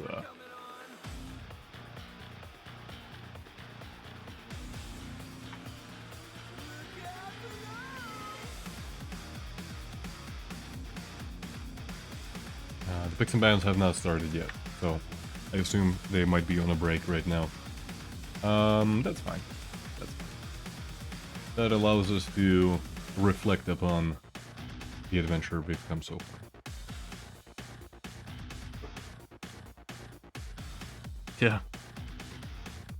The Githyanki should remain enslaved. I'm sorry. They're not to be trusted.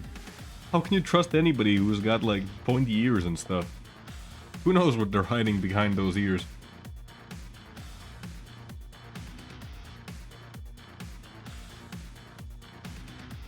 I'm just saying, you know.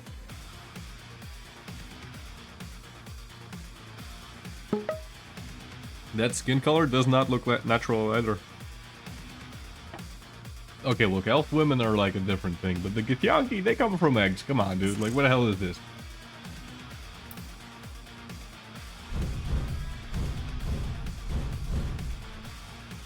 Okay, we got the lobby.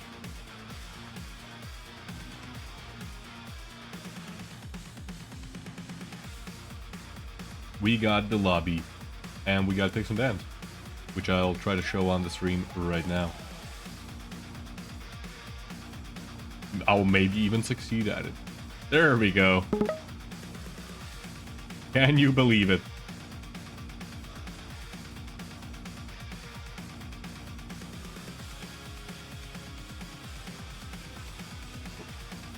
How can you trust anybody who comes from eggs? Birds, they're not to be trusted.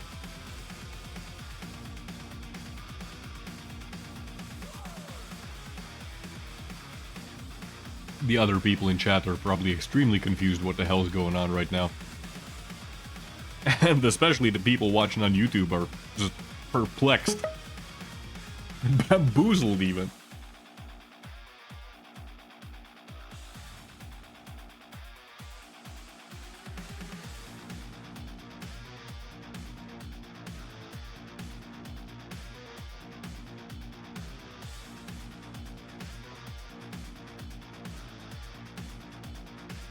Chocolate eggs are fire emoji. Do not put chocolate eggs next to fire. That's not a good idea. They generally do not mix well. Generally.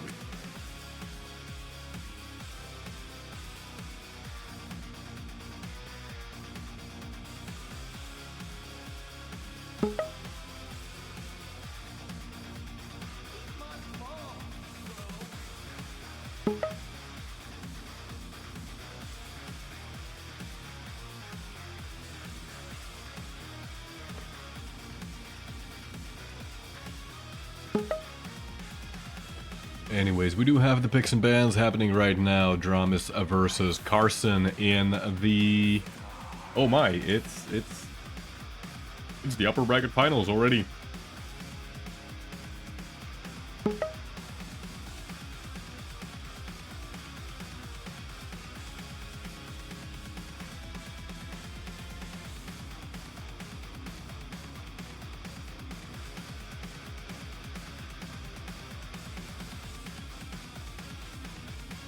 It is actually the upper bracket finals.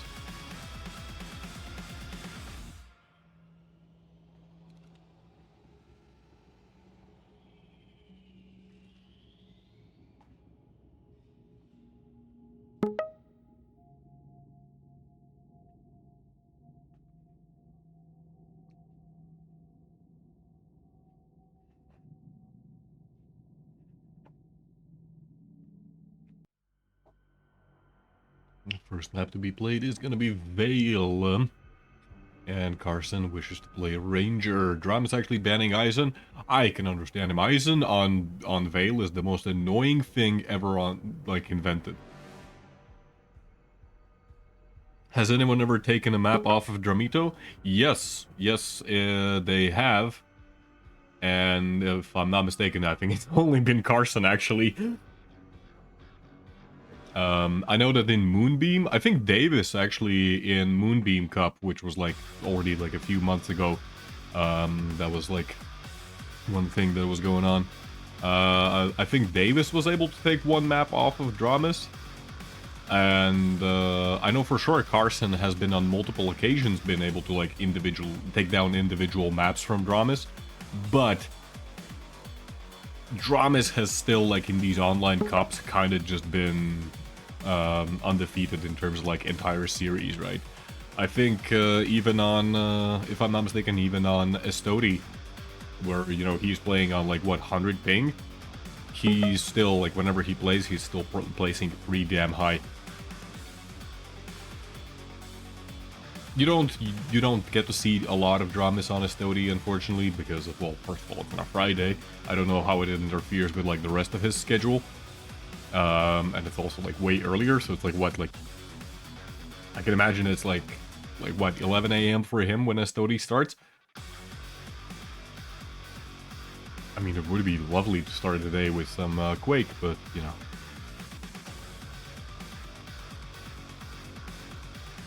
But yeah, Carson has been very close actually to taking down multiple maps from Dramis, and it's just, I think it's really just a matter of time. If Carson puts in the practice, he absolutely can win an entire series. If, like, of all of these competitors that we currently have in NAQCL, Carson is the one. There are multiple scenarios where yeah, like, even when Dramis took the map, it was still just, like, by one frag.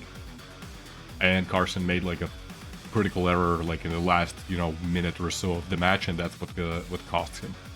So, it's not as one-sided as it may seem. You know, a lot of people don't know these, all of these players in the NA scene, and that's understandable. The NA scene, NA dual scene, is generally not as big as the one we have over here in EU, but still. There's some standout players. And ones that you generally, you know, you don't think of when you think, you know, high-level Quake duels. Carson's one of them. Carson's definitely one of them. He's up there.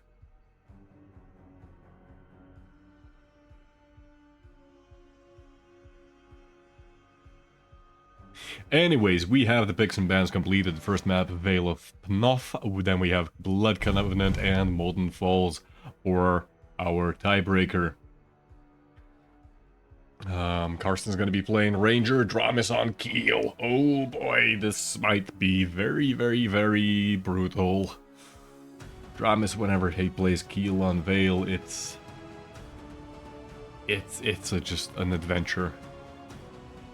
It's an experience. You have to see it, you know. The combos that he sometimes lands are just so brutal. Dramis apparently needs a minute or so, so that he may do whatever he needs, and then we're gonna be going straight in for the upper bracket finals. The winner of this series is going to be proceeding to the grand finals with one map advantage, so it's going to be easier for them to already go for the grand prize. I actually don't remember what was the grand prize this week. What was the prize pool in total in this week?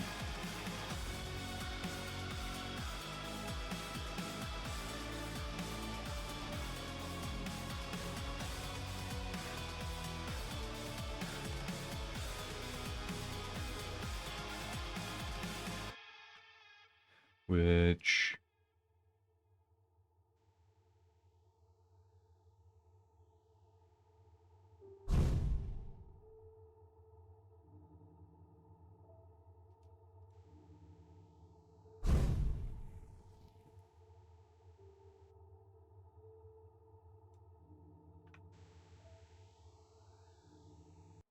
I don't know.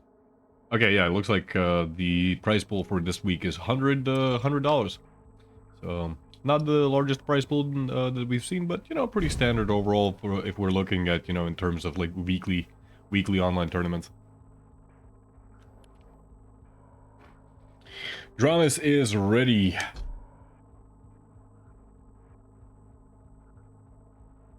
Dramis with 0 CPMA and crouch sliding. That's a good point. Then again, he does get to play Athena on Blood Covenant. So, hey, that's a pretty strong pick. No matter how you look at it, like, Athena on Blood Covenant is just a top tier pick.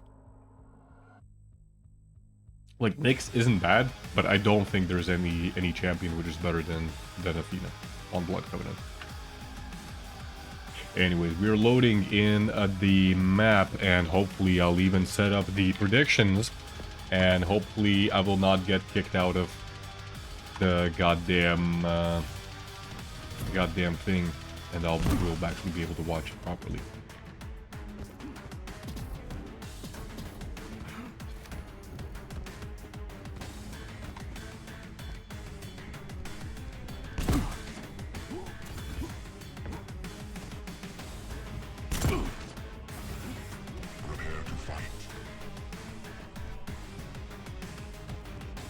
Predictions are up. We're going to be starting out on the Ranger player, Carson, on his long journey to take down the QPL heavyweight Dramis, who's playing Naqcl. This is map number 1, Vale of Pnath. Carson so far just juggling around the arena. So far all he has is a Tribolt and a Rail. Dramis already listening out for his opponent. Good Tribolt burst there.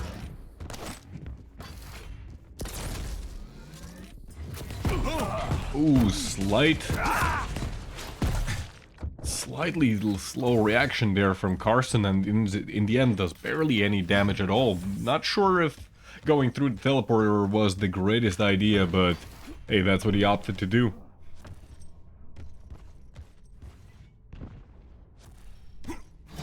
This is gonna allow Dramis now to get the heavy armor, and he's in time to also go for the mega health. Carson was already there setting up, but now he's gonna be on the run, and nice little flick there decapitates his opponent. Carson's spawn was delayed, which allows him to evade further. Well, as I said, it was gonna allow him to evade more of Dramis' smite. Nope. There's no evading it. Beautiful combo there, and just narrowly 90 damage rocket, but it came just a little bit too late. Mega health was picked up. Dramis should have gotten it by all accounts, but hey, just a little bit too late on a pickup. Dramis actually very confident so far. Already trying to cut off some spawn points for Carson. 5-0, 2 minutes in. This is looking disastrous so far. Can Carson stabilize the situation? Takes another rail and a bit of a grenade damage as well. 112 damage dealt in that combo. Dramis still on pursuit.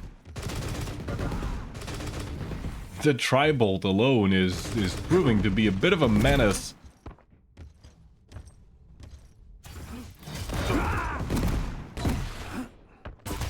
And as Carson tries to run away, Dramis is actually going for a nice little rocket jump there. Not sure if that was the greatest idea. Generally,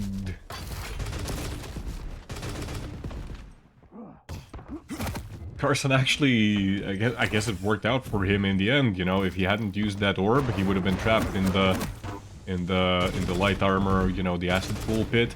That's just a terrible place to take fights. Doesn't matter how you even look at it. You can be double the stack and you can still lose engagements there. So, hey, wasting the... I guess it's not really a waste of an orb if you use it to get out of there. But he's there again. Dramis, actually, he's not pursuing.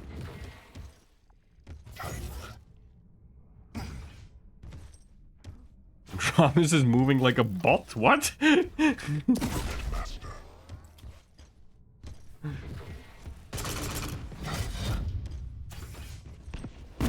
Tribolt is an underrated weapon. With that, I'll agree. Death Knight? No. I'll die on this hill. Death Knight is the worst champion in all of first-person shooters. It doesn't even matter if the game doesn't have champions or heroes or whatever you want to call them. Worst champion ever conceived.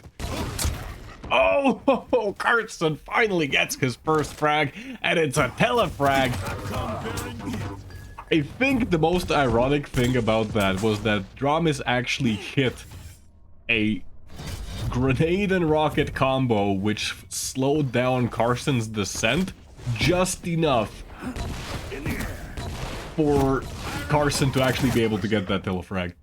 Immediate refrag, but then we have another frag by Carson, so hey, Carson can win, fight fair and square as well.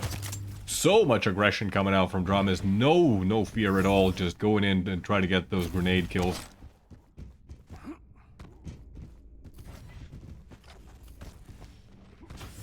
Already moving, already calling GG's, but hey, things are turning around pretty quickly, but as quickly as they're turning, they might turn back into Dramis' favor. Carson actually dropping down, going for a very aggressive rail there. Could have ended disastrously. Dramis still had grenades available. But slowly that supply is being depleted. One more rail could finish Dramis off. Does Carson have the angle? Unfortunately misses. Oh. Carson gets a little bit of a peek onto Dramis, and that allows him to get his 4th frag. Now just a 5 frag difference, and Carson still in control. Dramis trying to grab that rocket launcher, but a very unfortunate LG spawn, and that's gonna be 10-5 now, 5 minutes in. So overall, the needle has moved just slightly into Carson's favor, but still a lot of work to do if he wants to make a comeback. Dramis making some rocket jumps to collect the heavy armor, but most importantly, to deny it from Carson's grasp.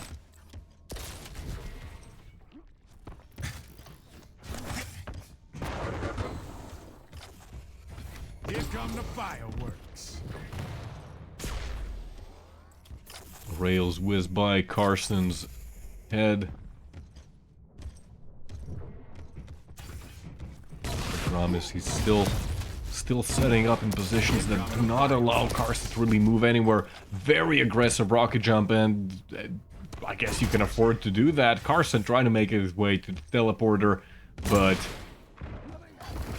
not gonna work. Just not gonna work. Dramis will not let that happen. Very low on health. Dramis just dancing, trying to delay for that mega health, but he was like, what, 3-4 seconds early? Took Carson actually quite a long time to finally line up the killing blow, but it did come in the end. Carson now finally in a position where he can start trading damage, and it's still favorable for him.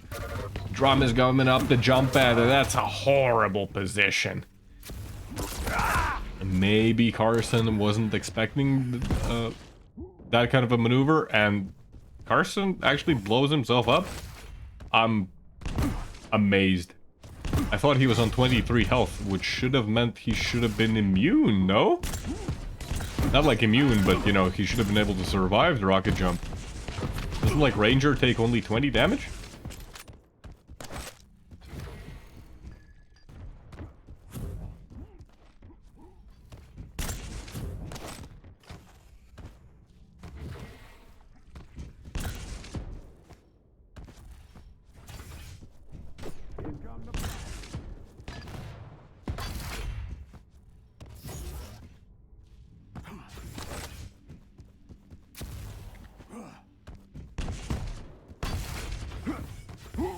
Oh, it's 25 from a full rocket jump. Okay. I don't know why I thought it's 20. Oh, Carson unfortunately dropping down onto Dramis right as he had LG drawn out. And now with just a minute and a half remaining, Carson, he has to start doing some real miracles. That's actually so unfortunate. If the maximum is 25 that you can take from the rocket jump and he had 23, oh boy. That's so unfortunate. If he had delayed the rocket fire itself by like, I don't know, like 100 milliseconds, he probably would have survived and actually been able to get the mega. But that one failed rocket jump, if I don't know, maybe it was like intentionally like suiciding, which I kind of doubt in this case. Me to wipe your nose.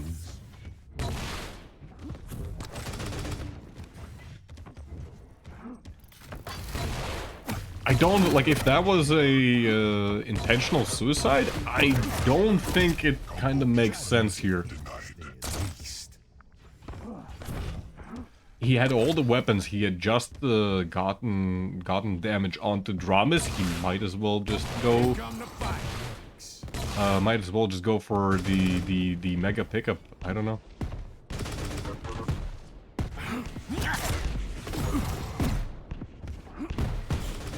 But yeah, after that moment, it all just completely slipped away from him.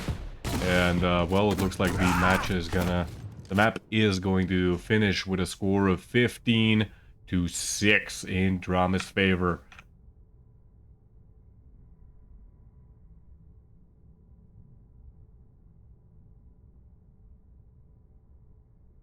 Yeah, Cooler's rocket jumps don't end in suicides.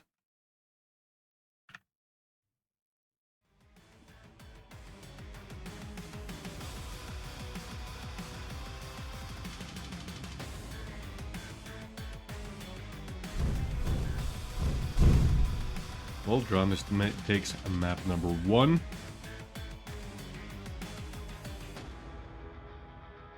Will Carson be able to come back?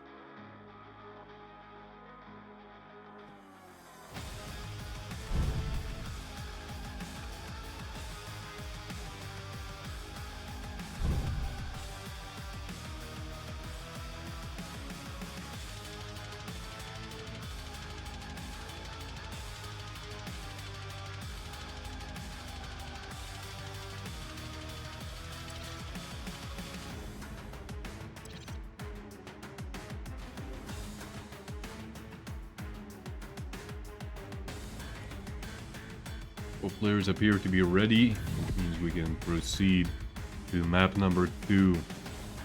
Blood Covenant, Light Champion versus Light Champion. Dramis on Athena, and Carson, his opponent, on Naqcl. I think we saw this matchup already once. I think that was two or 3 weeks ago. And this is where Carson got unbelievably close. And it really came down to like the last 20 seconds where Dramis was actually able to pull the game back.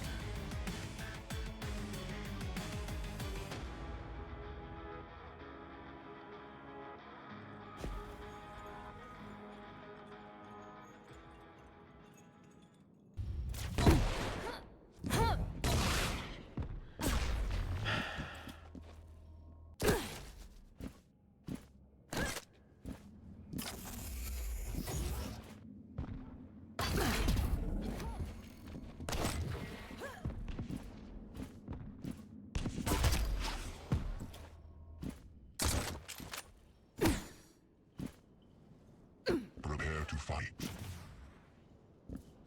We are ready. Round begins in. Predictions are up for the next 2 minutes. Go on and waste your channel points.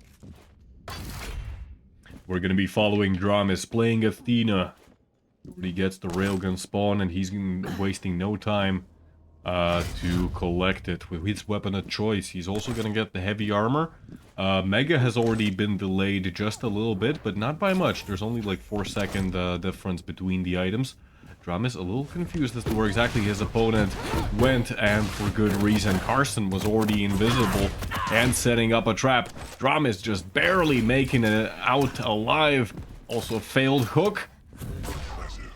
Okay. I was gonna say, like, is it the nerves, you know, of the idea that Carson's chasing him and actually might be around the corner? Is it giving him like a lot of pressure? But then he just, you know, casually flicks 180 and hits a rail, you know, as Dramis does. Swinger there on the rope. Close range engagement, and Carson is just gonna swiftly go down, and there should be another rotation of the heavy armor going over to Dramis. If he's quick enough, maybe he can even get to the mega health. Actually, no, it doesn't look like it. Carson's gonna be able to collect it, but he doesn't really have any weapons to defend himself with. And that's a lot of damage. That's already 160 dealt by Dramis.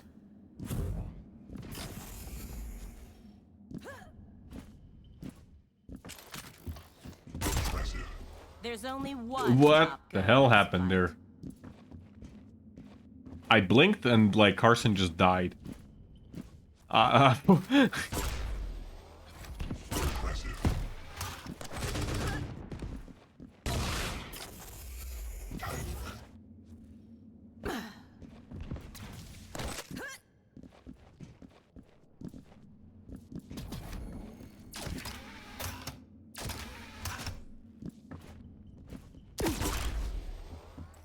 Carson's he's trying to yeah, set up some angles where he can take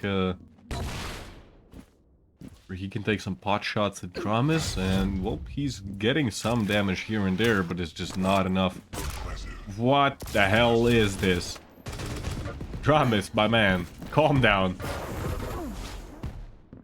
Is he gonna pursue the chase? No. Doesn't look like it. He's just playing around with the jump pad. Actually gonna be dropping down onto his opponent with the shotgun in hand, trying to cut him off, but Carson, he has first of all great defensive rockets, some tri-bolt at hand as well, and worst comes to worst, he does have a hell of a rail, and he never even has to use the ghost walk. Able to get overall pretty clean frag, and most importantly, it was a frag before heavy spawned. Oh, beautiful combo there onto Dramis. Great read of the fact that, you know, he knows how much Dramis likes the railgun. And the best choice is, of course, to try and deny it whenever he can.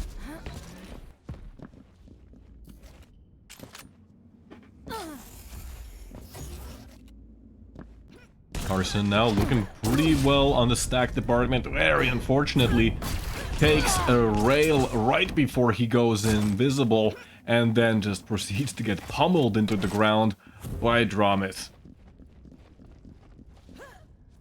Oh no. Oh no, I am not sure if you saw that, but Carson, he failed the plasma climb onto rail, and I think Dramis even heard that. It's gonna be another very aggressive move by Dramis, and both players actually missing their killing blows, and in the end it's gonna be a exchanged frag. 5-3 now, 4 minutes in. Carson, he has regenerated his ghost walk. He's dropping down, but he keeps taking rail after rail, and this is a terrible position now. Nearly gets his feet cut off. He does get the mega. He should be able to get the one more of these light armors, and well, he is looking to collect the railgun more importantly.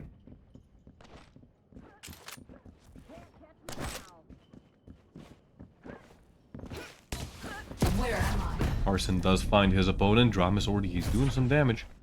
Not a whole lot in this scenario, but he's still doing some damage. Time vials picked up. They are going to be crucial for both players. Both players now on largely equal stack. A lot of LG damage coming out from Carson, but again, the rocket into rail combo by Dramis, it's brutal! Dramis, realizing the trouble he is, tries to get away as fast as he can, but Carson, realizing the weak situation that his opponent was in, goes for the machine gun finisher. Risky move, but he had to go for it. Now just one frag difference. The heavy armor still goes over to Dramis. And Carson knows that his opponent doesn't have the LG just yet. Carson, he has the stack advantage. Ooh, very unfortunate opening. Good damage overall. Unfortunately misses the killing blow with the railgun. Dramis now making his way to the completely other side of the map. Is Carson gonna move away from a heavy? Dramis has been able to get quite a lot of heavies for free. Oh, what an unfortunate angle. Nix, if only your butt was a little bit smaller. Dramis again trying to go for some of those crazy drive-by rails, but the fact that Carson already moved away from that mega platform is gonna give Dramis some information. He knows that he probably didn't know previously the mega timing, but given the fact that Carson didn't try to go for the inside-out damage, this should give him an indication that now that the heavy and mega are coming up approximately at the same time. And that's exactly what we see now. Dramis recognizing that and playing for mega on time.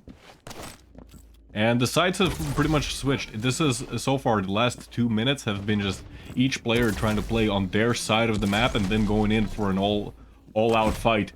Dramis taking quite a lot of damage, but he's attacking up on some armors. Carson, he's gonna find the heavy armor. Unfortunately, again, just missing one of those crucial rails.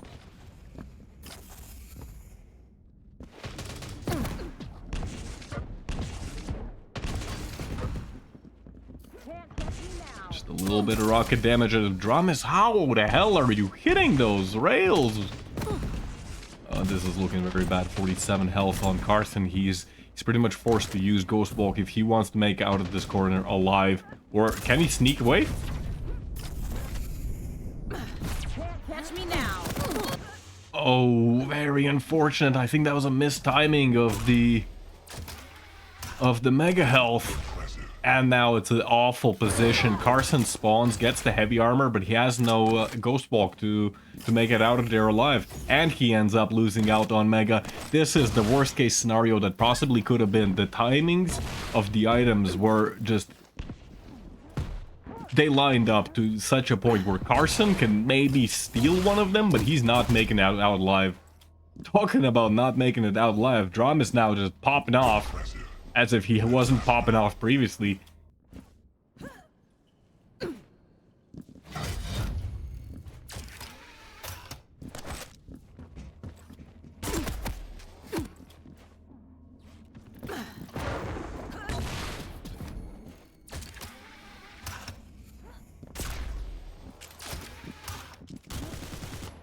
Dramis still on the chase. Carson, poor Carson, he's already down by 4 frags with only 1 minute remaining, and Dramis is not giving up. He is trying to make the frag difference like so high as if this was like a public match.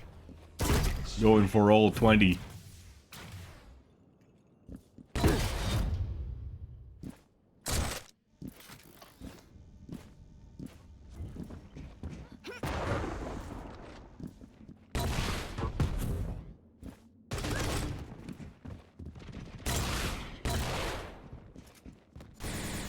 And again, it's just like, it's just one really critical scenario, and in this case it was Carson trying to go for that mega health after going for the Ghost Walk, which really just completely took away all of his momentum. Gambled on the mega health spawning on time. Dramis just hit all of the shots that he needed to.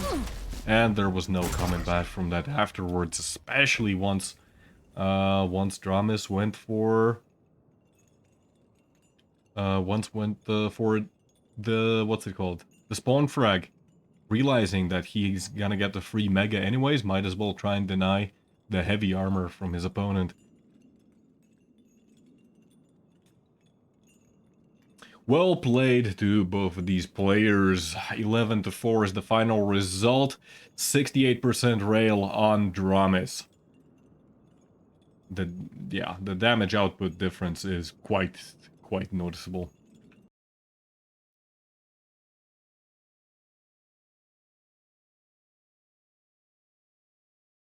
Dramis accuracy always insane, considering he only needs a mousepad the size of a postage stamp. Indeed!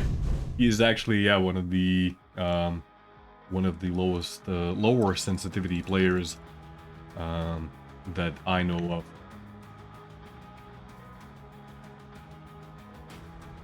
Tox isn't that bad. Dramis is like what? He's like what? Like 15 centimeters per 360, something like that. Plus he plays with acceleration, which is bonkers. Usually you use acceleration when you're on like low sensitivity.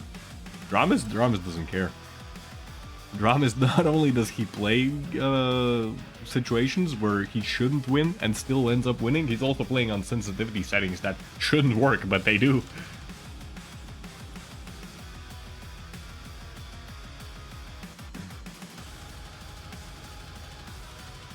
I think it was like something ridiculously low, plus he already had the... He also had this acceleration.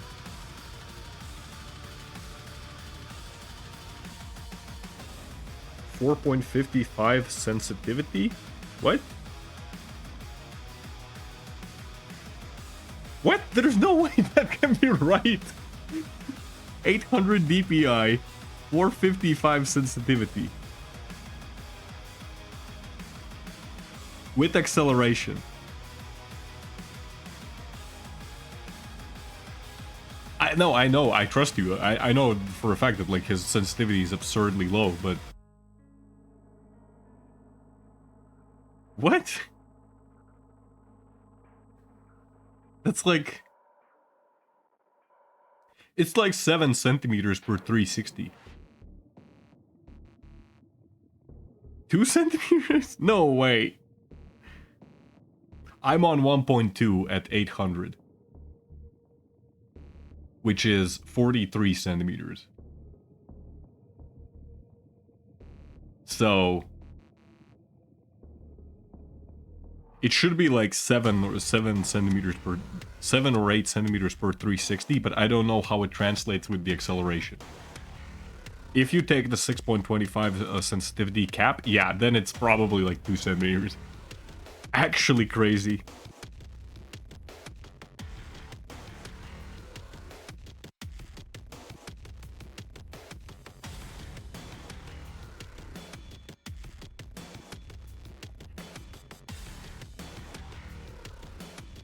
What an absolute god among men. Doesn't even need to move his mouse to kill everybody in the server. And then he goes home and plays some Quake. Anyways, that was the upper bracket finals. I am gonna try and figure out what the hell is happening in the rest of the... thing. Choose outcome. Dramis is the winner, so we gotta finish up the prediction. There we go. And we're gonna look at the brackets and try and see what exactly we're gonna be up to next. Probably gonna be watching some lower bracket games. Let me see what is the current status of that. So as we can see, Dramis, yeah, he won 2-0 against Carson, but it was not an easy victory at all. That Blood Covenant game, it could have turned out to be disastrous for Dramis, but yeah, just again, like some very slight errors that Dramis was able to capitalize on very successfully. So he's going to be advancing over to the grand finals, where he's going to be playing against who knows what. But yeah, he already has one map advantage in the grand finals. In the lower bracket, we have Anarchy versus Silero, and Davis versus Breakage currently happening. Is Davis perhaps streaming? No, Davis raided us.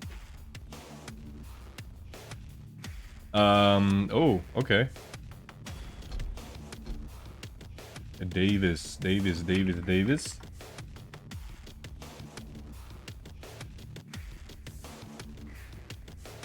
God, what is this stupid Windows thing? I'm like trying to press Control A and it's giving me like... Would you like some voice assistance? No, Windows, I want to remove all of your crap. Jeez Christ. Please, Microsoft, feed me more bloatware. I beg you, shove it down my throat.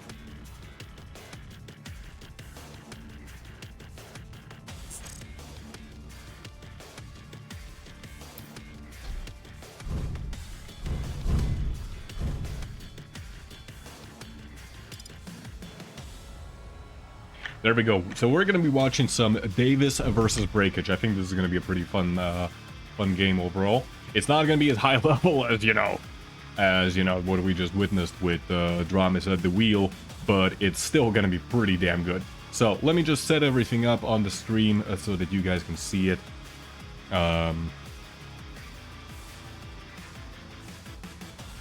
And yeah, then we're gonna be watching that. I am not sure what was the pick and ban phase, unfortunately. We missed out on that. Whoopsie. What can you do? So Davis in which corner? Davis is on the far corner. I noticed that the NA guys, they really like JS. We got Christian JS Bear, and now we got Dave JS. So what's up with that, guys? Anyone want to tell me? You guys really seem to like JavaScript, right? Am I funny yet? No? Okay. Fuck it. I tried my best, it didn't work.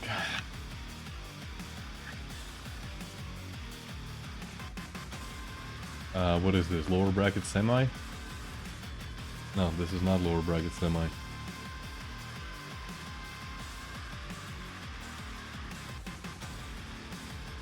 This is just lower bracket.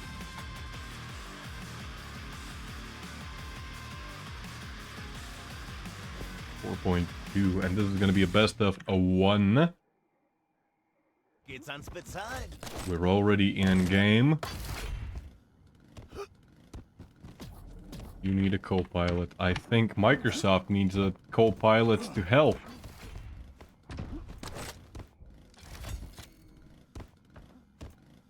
Prepare to fight. Round begins in 3, 2, 1. Predictions are up. We are on Avoken. Breakage playing Eisen. Davis playing himself some Ranger. We're gonna be starting out on Breakage. Let's see, can he get some rails of his own? He's just Davis. What the hell? 4 out of 4 rails. Breakage he can't show a single pixel of himself to his opponent. He's just dying. Actually, Davis, am I remembering this correctly? Was Davis the guy who had like super shaky aim? Because oh, he's okay. 6 out of 7. Davis is missing rails. Still, check him, PC. What's all that JavaScript about, huh? Tell me. This is a horrible joke that I'm just gonna keep repeating because, yeah, I'm not a very original person.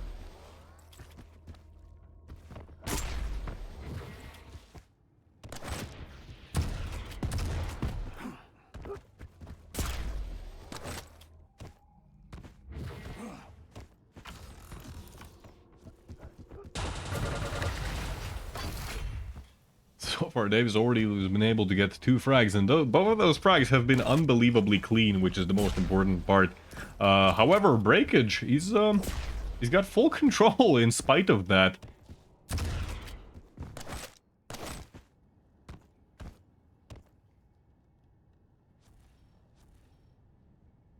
Dave is now sneaking around the corner. Does he know that Breakage is trying to do exactly the same? But the slight mistiming allows Breakage to get him to get his first frag on the board. Davis is also a bit early on the heavy armor, and all he has is a shotgun.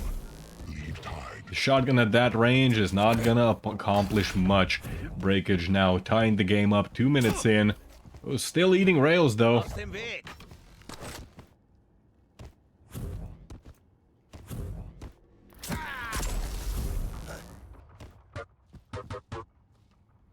Bit of damage there done by Timmy the turret. Ooh, I had to be careful. Might have taken the rail to the butt.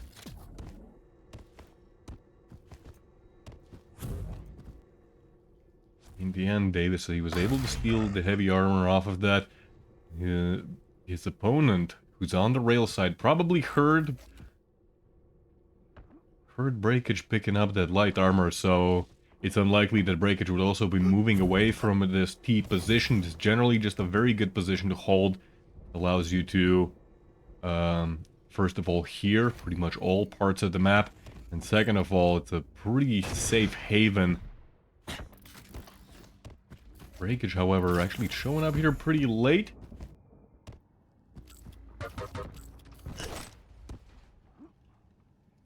Davis gets on the middle ground himself.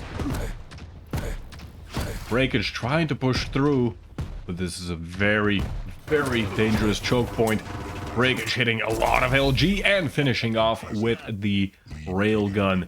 Very beautiful kill. Davis maybe a little overestimating his ability to take the mega health uncontested. But Davis, as soon as he spawns, he collects himself a railgun, and that allows him to push Breakage away, who's trying to apply some pressure. And in the end, yeah, Breakage, even if he survives this, he's not surviving this. Doesn't matter. There's no way that he's surviving this. Breakage did even no real damage in that particular fight. And now Davis in complete control of the major items. As I say that though, he's still missing the LG. Which I'm not sure how critical that will turn out to be, because so far all of these fights for Davis have been kind of based around the rocket launcher and the rail, but holy hell. I don't know what the hell happened there. It says 48% LG, but it feels like it was like 950%.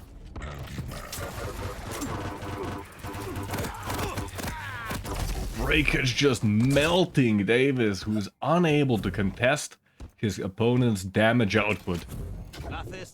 He may have the stack advantage, but oh boy.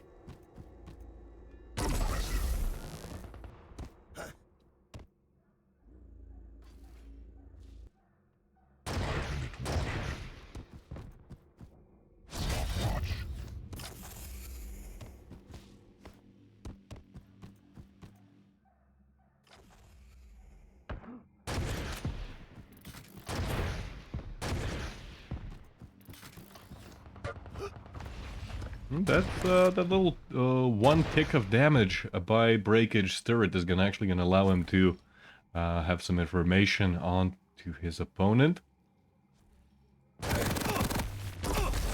Breakage hitting one rail, but again, just none of these engagements, they're very sloppy. They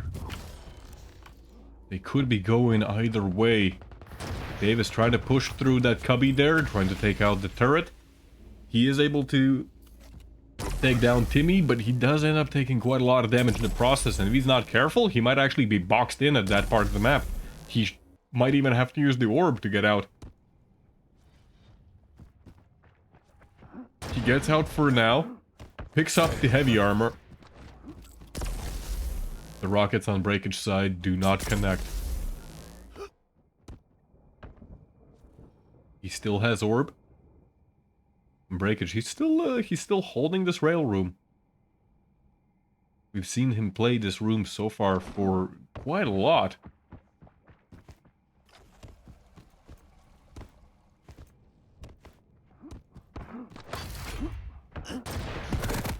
Stopwatch.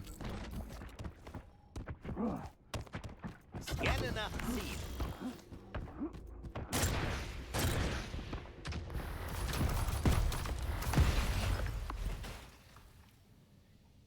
Ooh, engagement coming in the middle of the map. Oh, and the orb. Breakage lost all of his armor. Davis now on a pretty good stack. 100 on 100 versus Breakage 63. He does find the heavy armor, but Davis, recognizing Breakage's weakness, goes for the LG and finishes off the frag. 5-4 now. But he has to be careful. That fourth frag, it took quite a lot of work to get done.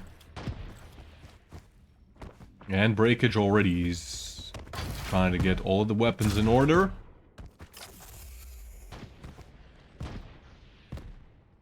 Breakage, he's a little bit out of position for the heavy armor.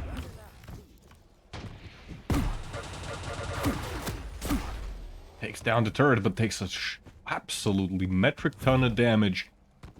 Because a metric ton is larger than a short ton. Or an American ton. I don't know why the hell. Why do you even guys use a different ton? Very confusing. The Americans confuse me a lot. They're great people, but they confuse me a whole lot. Not even your tons are the same.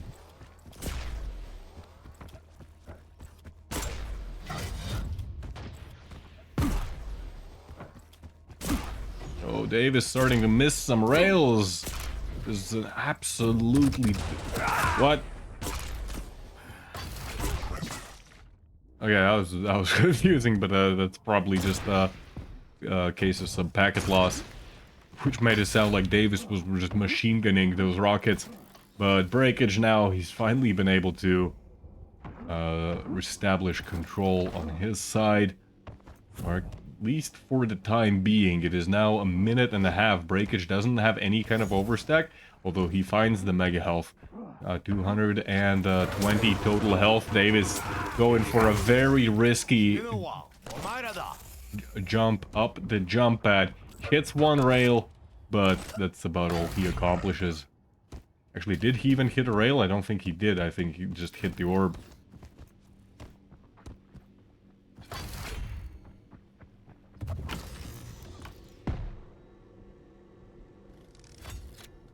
The Americans don't use a different ton. We do? Well, yeah, well, I suppose, you know, that's one way to look at it. Davis trying in these last 30 seconds to do something, but it's just not working out. The early rails that he was hitting there, he needed more of those in the later part of the match. And unfortunately for him, this looks like it is going to be Davis being eliminated from the lower bracket. 9-4 is going to be the final score. Breakage emerges victorious. The GGs have been called by both players.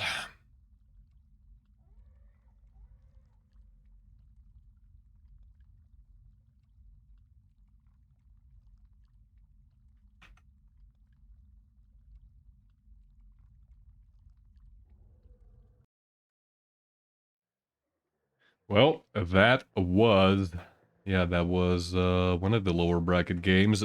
Now it is going to be Breakage versus Silero. Actually, isn't this a rematch? No, it's not. The Silero played against Moto Crew, and then he played against Davis, where Davis won against Silero. So, if that's any indication, then theoretically, actually, Silero taking down Anarchy. That's quite interesting. So this actually should be a pretty good match. And then the winner of the lower bracket semifinals is going to be facing off against Carson for the chance to take a hack at Dramis.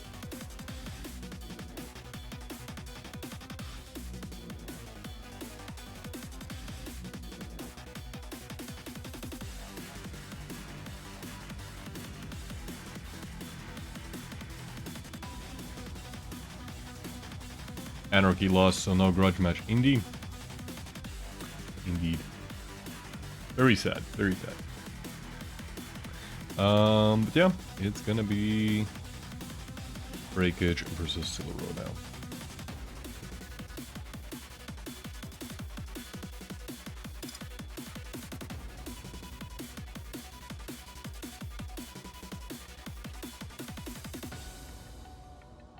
Need to update this thing.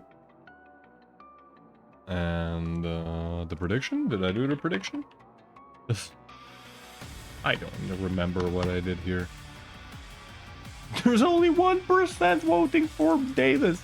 Poor Davis. No wonder he lost. Nobody cares about him. What the hell, guys?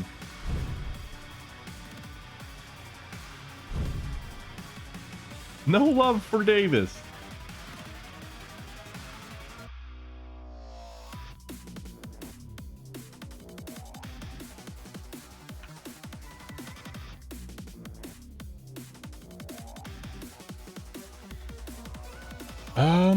Yeah, that was...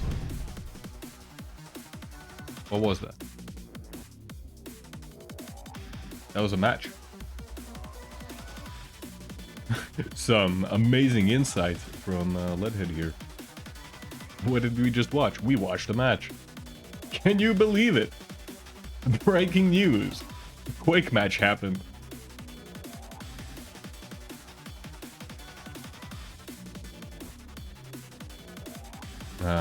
But yeah.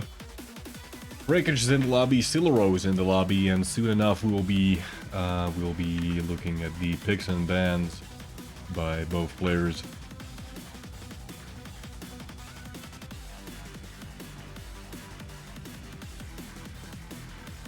Can actually find their picks and bans. Maybe they already have a session. Maybe they just forgot. I assume it's B versus S.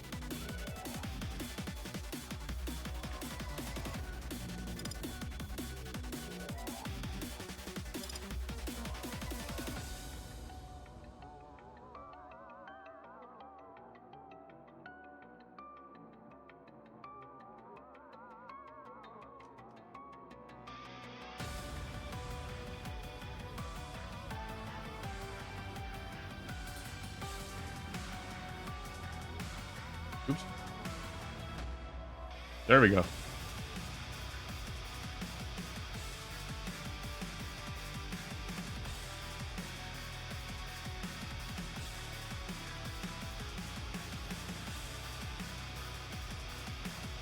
I know. It's like it's 1 point. Come on, it's 1 point. I didn't even know that you can vote so little.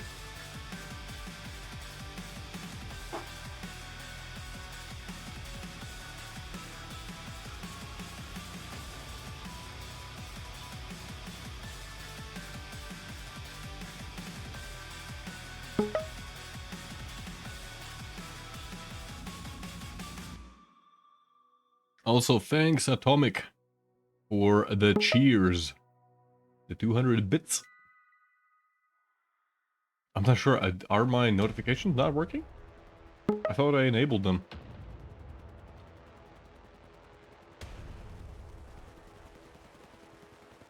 Yeah, thank you for the cheers. Thank you for the 200 bits.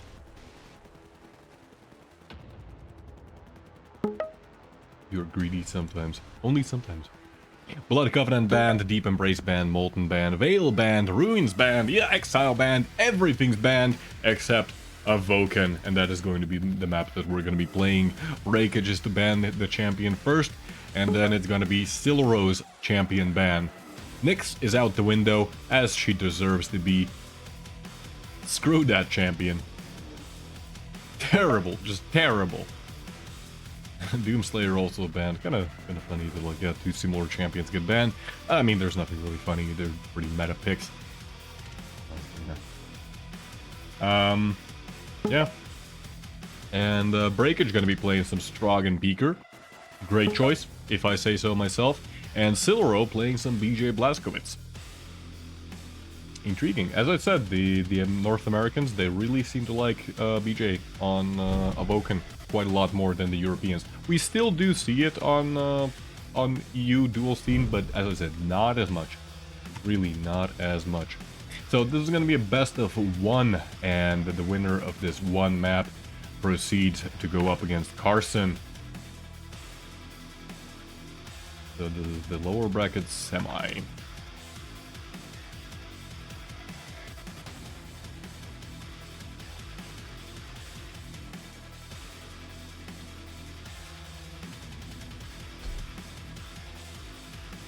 See.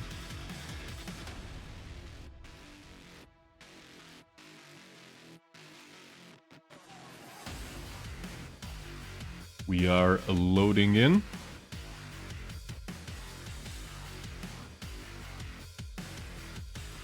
I hope that I'm at least pronouncing Silero's name correctly, because you never know. You see a new face in the scene and it all goes out the window, you know. All of your hard work is just it's over. It's done. Career destroyed. I'll have to live under the bridge in a cardboard box.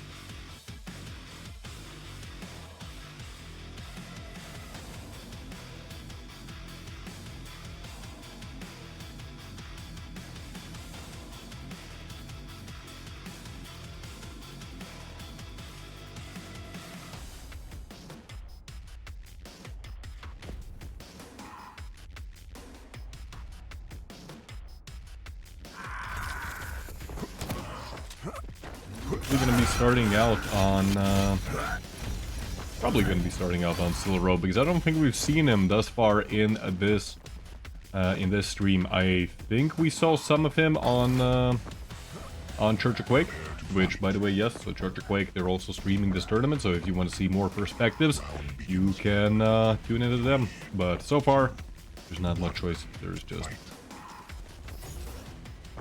just this one perspective really left to watch because we were in the closing matches of the tournament. Silero not wasting any time and just immediately going for that dual wield rail.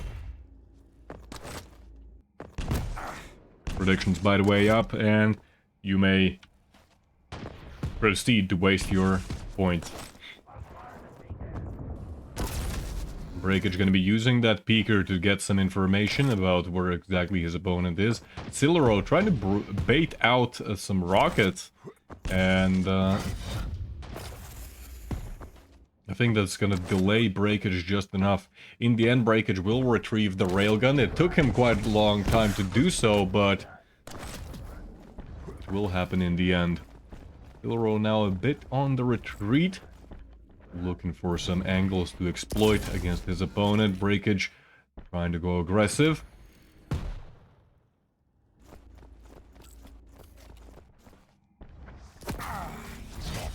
That's one rail, but the rail exchanged. Breakage actually pushing through the teleporter with the LG, hitting some pretty good bursts there. That allows him to get a first frag on the board. 1 minute and 20 seconds in. Silero, he does have the dual wield if needed, so in case of emergency, he absolutely can defend himself, although Breakage doing a really good job with that peeker. And that's very unfortunate for the BJ Blazkowicz player now, who had to even use the... Well, he didn't have to use it, but ended up using the dual wield, and that ends up being pretty much wasted. I don't think Silero got a single shot off.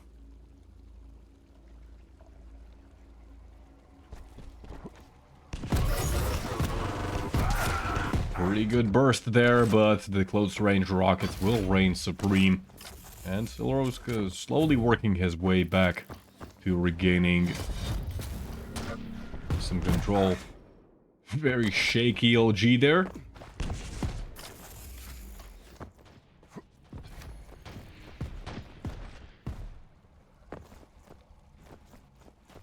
Trying to exploit every possible gap, but Stopwatch. not working out so far. Silero now looking at a pretty good stack. Breakage, he's trying to find some light armors to stack up upon.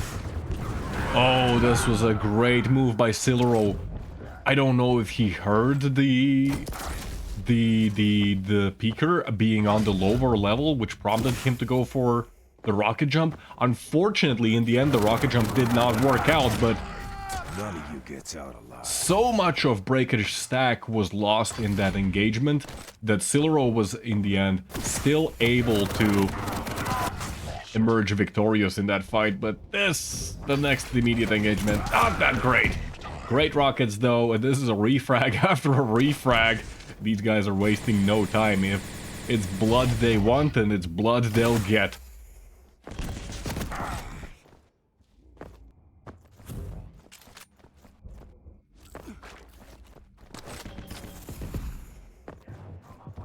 Another peeker coming out. Tries to get some information, tries to get some damage. Some damage was inflicted. We have dual-wield LGs, but the noodle LG... That was a really noodly LG. Silero, it looked like it was under a lot of stress there. And I definitely know how it feels, you know, you use the dual wield and that's it. Yeah, sure, your fire rate may be increased by like, what, 30% or like a half? I don't remember what exactly was it. And then like your accuracy drops by like 70% to compensate, you know, keep things in balance.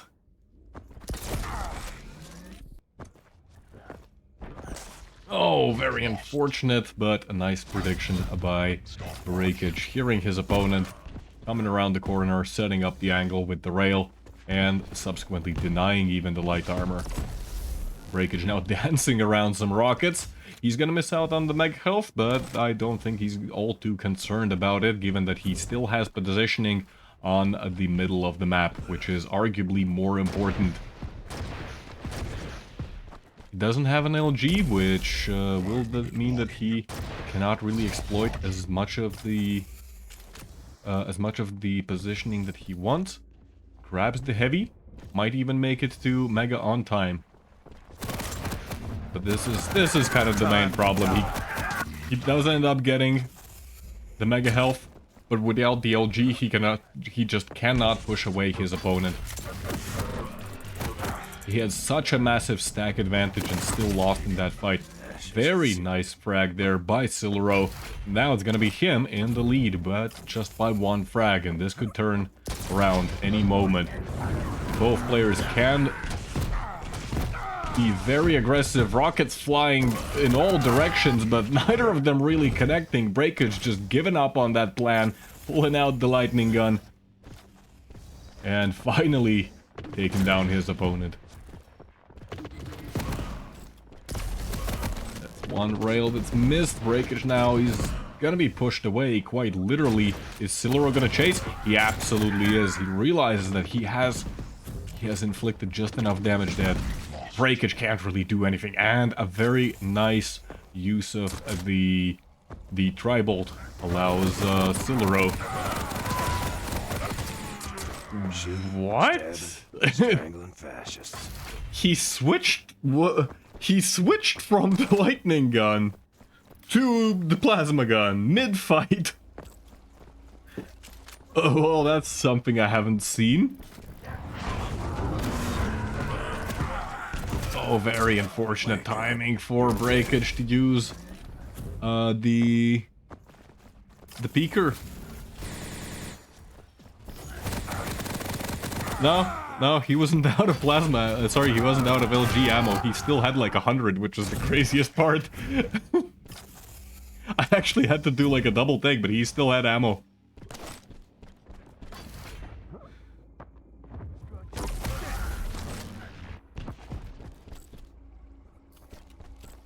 Breakage, actually, Breakage is still railable. Silero, if he is gonna rocket jump up or just make his way over to rail, Breakage could be in a lot of trouble. He is gonna find the mega health.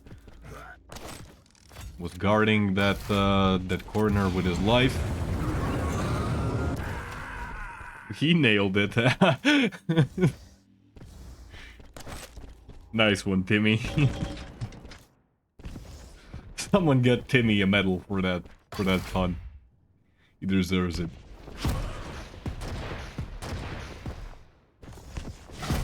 Oh, Breakage trying to slide in for that heavy armor, but Silero not giving up the positioning, raining some rockets down onto his opponent. Silero is going to be able to retrieve the mega health as well. Does Breakage know about it? He should have heard it,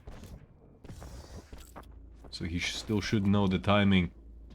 Breakage now setting up a trap.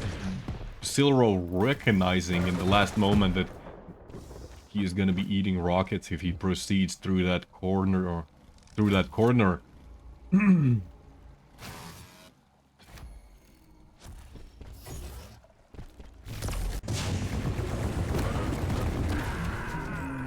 45 damage inflicted by Peaker.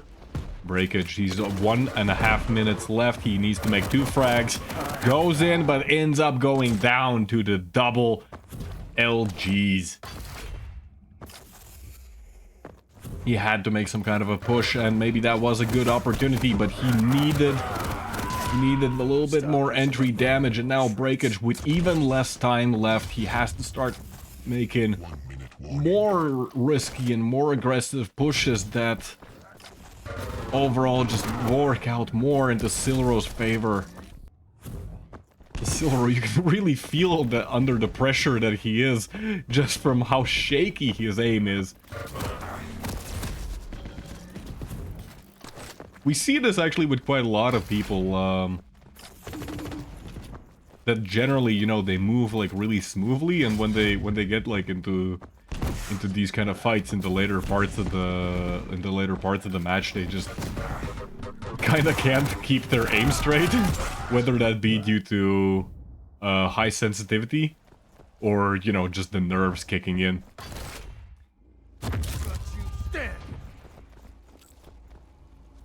Breakage still tilted that he lost the DK. Perhaps so. Perhaps so. Breakage gonna call the GG. He's gonna fly off the map. And it's gonna be Silero reigning victorious, who's gonna be now getting a chance to play against Carson. Is this a rematch? Is this the rematch that I was thinking about? I don't know. I really do not know. Let me actually double check. Silero played against Moto Crew and Davis. Yes. And now he's going to be facing Carson. So we never got to see Silero versus Carson yet. But now is the time. Now is the time. And to let you guys understand what I'm talking about here, we're going to be looking at the brackets. And you can witness this... all of this glory in its whatever. I don't know where I'm going with this. Like, don't at me. I'm very sorry to everybody who predicted Breakage. That's seriously right. Vote for the underdog. I actually don't know if Silero was an underdog or not.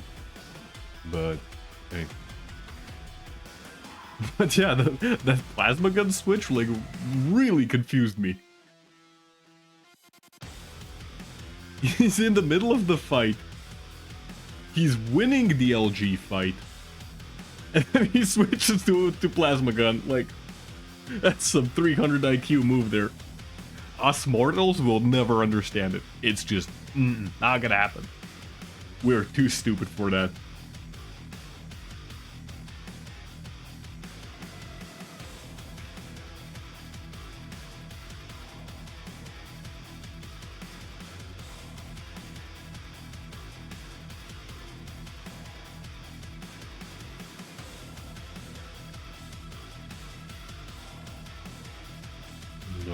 Yeah, that was the the lower bracket semifinals, and now we are in the lower bracket actual finals.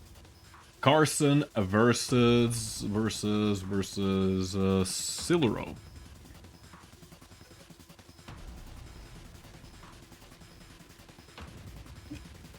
Dramis he's like probably already like chilling, smoking a cigar, you know. As you do.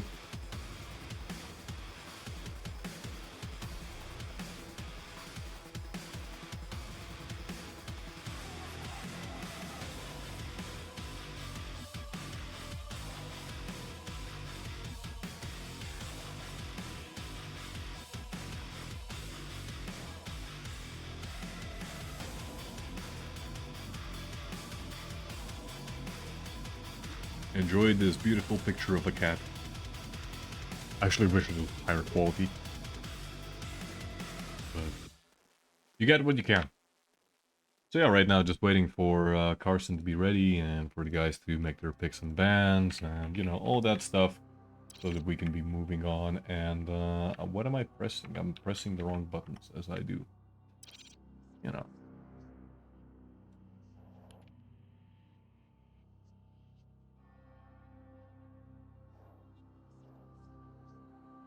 For show, my dog, you're the party leader. Carson versus Silero, we got...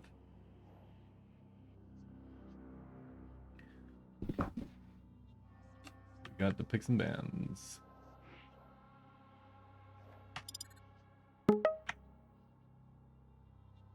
And soon the picks and bans will be on the screen as well.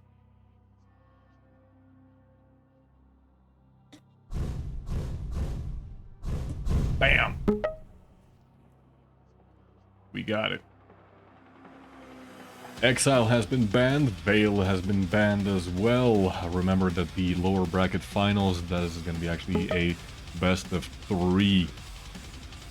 Carson picking Blood Covenant. Cannot blame him. He's been doing pretty well.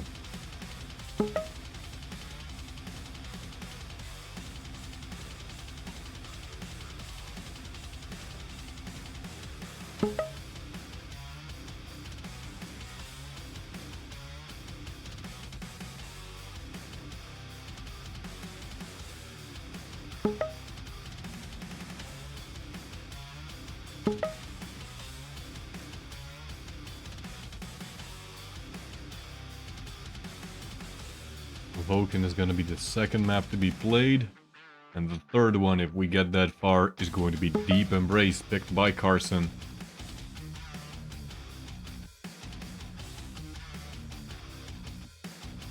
I wonder if Silero is going to pick like Death Knight on Blood Covenant or something crazy like that.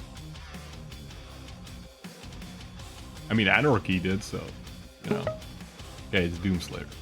Still not a very popular pick.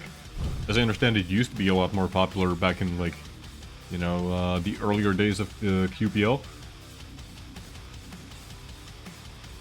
But I understand also that, like, Doomslayer back then, like, his punches did way more damage. It's still not a bad pick, but I just think it just gets outclassed by Naqcl. The ability is just straight up better. And Carson actually picking Anarchy. Interesting, interesting. Avoken, Silero gonna be banning Strog and Beaker.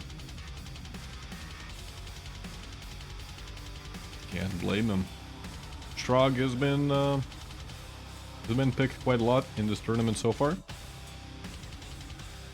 One of my favorite champions as well.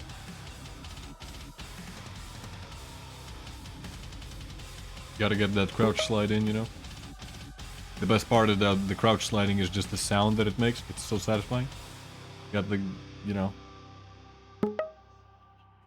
And then, because you're so focused on just moving around the map, you forget where your opponent is, you forget the timings, then you die, then you blame the game, you blame the ping. It's all part of the Quake cycle.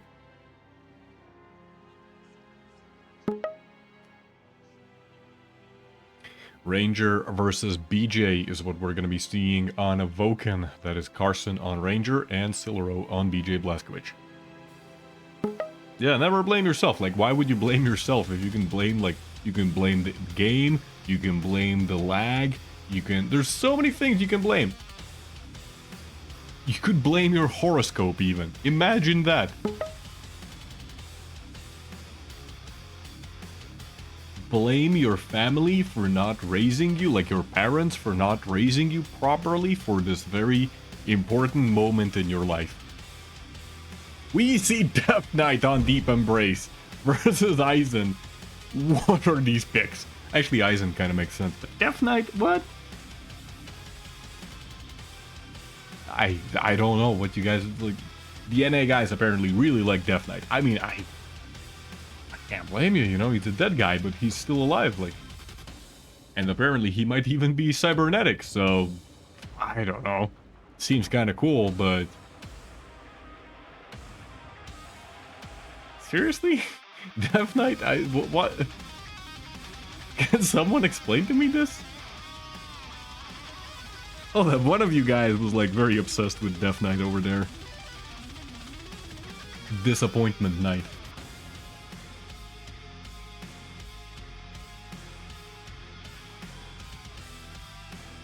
Blame your little sister, that's another one, yeah. Or if you don't have a sister, you can blame your brother. Or if you're playing in a tournament, you can blame the caster. Because the caster's curse is like, it's the most powerful thing on the planet. It'll just instantly jinx us the entire game. Literally, just as soon as the caster says, oh, nope, that's it, like, the game's over. You won. Nope. Everything just switches around. Always blame the caster. Yes, the cat is infallible.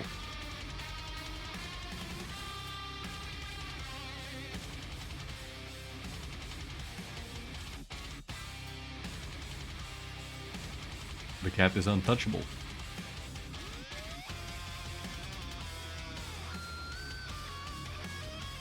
Although I have had cases where I actually lose duels because of my cat, which is kind of funny.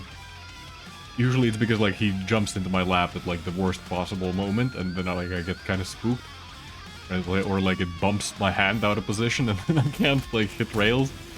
Yeah, but like if you want to play Quake professionally, don't get a cat. Or at least like, you know, don't let him interrupt your quaking. Or do, you know. Prepare to fight. Round begins in 3, 2, 1. Fight. We are in map number 1. This is Silero versus Carson in the lower bracket finals. Starting out on Silero. Also, predictions, I forgot. Turn off the frame? Didn't I already do it?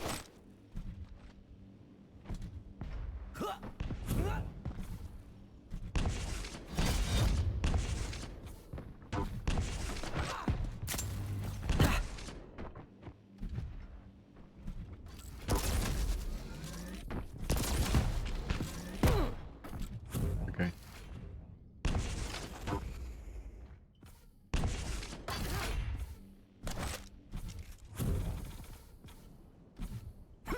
Carson off to a pretty good start.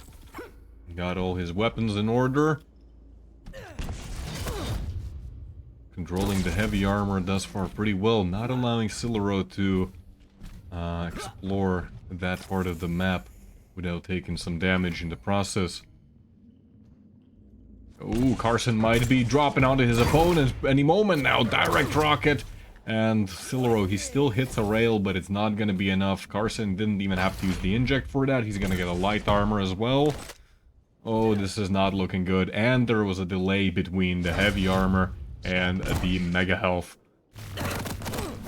Oh, very shaky LG, though, coming out from Carson, and getting some leadhead rockets there.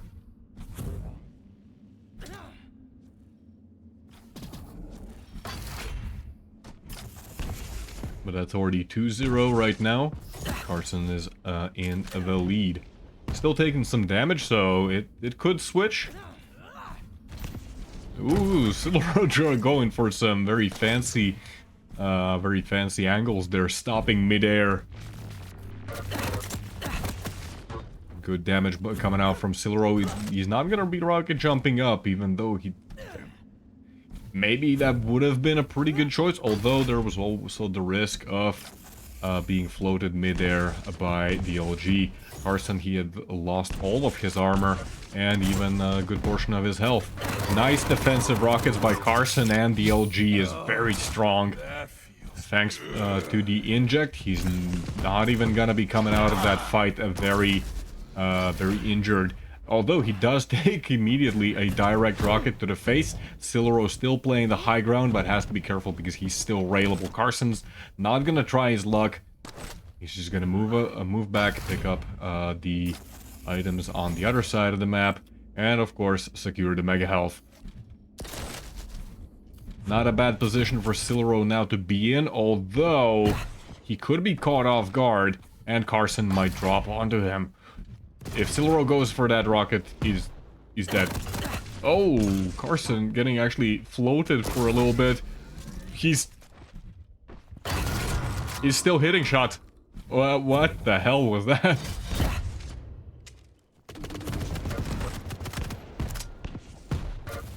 Just some very crazy shots coming out from Carson. Silero trying to do his best. He was able to retrieve the mega health. He's doing some rocket damage, but without the proper long-range weapon, he's just not going to be able to do much. Carson can afford to do these very aggressive pushes and still come out on top. That's going to be another heavy armor lost for Carson, but I don't think he's even all that concerned about it. Ooh. Kind of just have a gentleman's agreement, see each other, decide not to shoot, and walk their ways.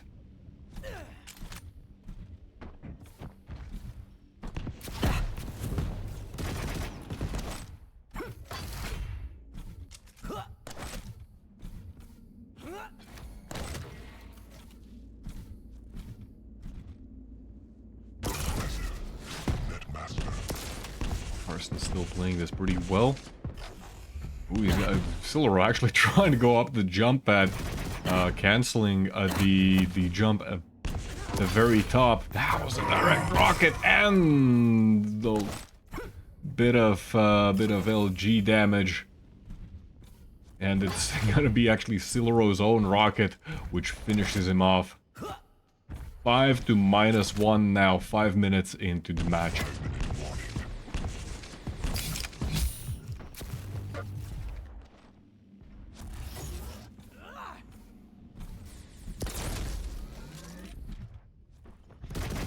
Our Doom player now under a lot of pressure, and he's gonna have to be starting making some real miracles. We haven't really seen much use of the Berserk. One rail connect for Silero, but Carson in a good position to just immediately run away. And this is one of the things about, you know, Anarchy and his ability.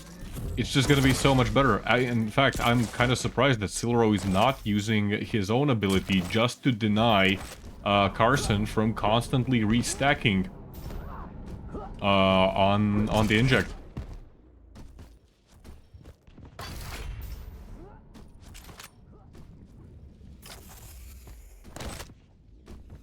I think overall that's also a pretty big mistake. He's limiting his own mobility and in the process also just giving up more power to Carson. 6-0 so far. Silero did get one frag, but all it did was just take him out of the negatives. He even hits that angle. What a crazy shot. Pure tits. Silero needs to listen to more metal. Exactly. That's something that Rob would say. Stopwatch. As we've found out, Anarchy, you know, drugs keep him alive. Doom? Heavy metal keeps him alive. Sit up, baby. Imagine if you could combine the powers of these two.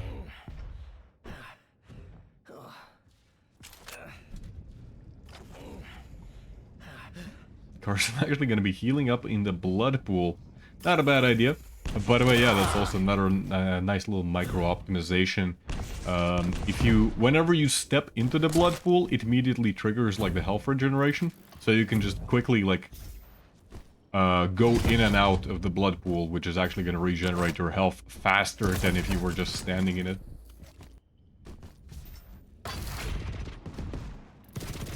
Silero gets his first frag on the board. Well, not really his literal first frag. Remember that he was on -1 at one point, but it's coming a bit late. He is making a pretty aggressive push. Jumps into the choke point. Takes a lot of damage from Carson's LG, but he did have the stack to persevere. Hits one rail. Oh, might be going down to the preemptive rockets from Carson. Hits one mid rail and another one. Beautiful, beautiful lineups. And ooh, Carson, he may be feeling a little overconfident now.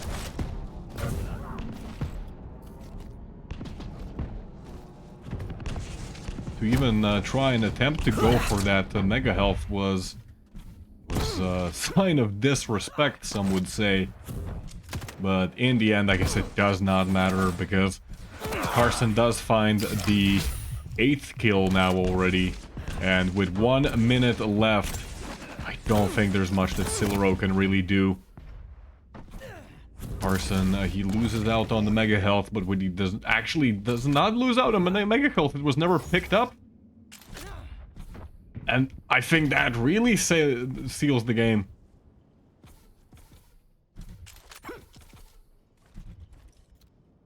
Good tips? I don't know, man.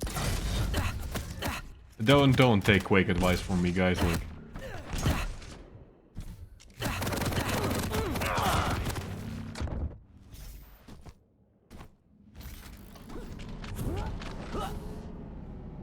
trying to make observations of what's happening in the match. Oh, Carson, even with the tri-bolt, is kind of surprising. He's gonna be able to get up to 9 frags and probably make that 10. Exactly. With now a scoreline of 10-4, it looks like it is going to be Carson's map. But that is just map number 1. Blood Covenant. Plus, I'm pretty sure this was actually Carson's pick. Yeah, this was Carson's pick. So guess it does track, you know, that Carson would be winning. Still, Silero, he had his moments. Maybe missed out on some damage potential which would have allowed him, you know, to make the match even closer. But, you know, can't have everything. Why didn't he use ability? That's a good question. That's a really good question. I think that really was a mistake on Silero's part. So yeah, map number 1 goes over to Carson.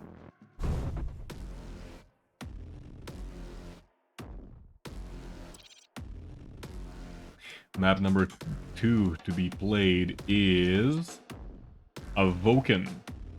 That's gonna be Ranger versus BJ. Again, lots of BJ picks on Avoken. Lots of BJ picks on Avoken. We got Death Knights. What's going on here? I don't understand. Orthodox Quaker? Yeah, maybe.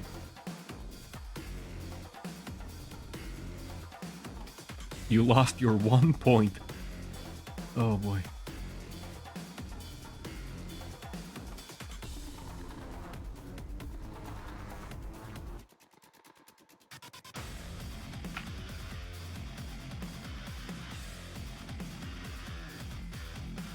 You know that you gain more than 1 point and you can actually just, you know...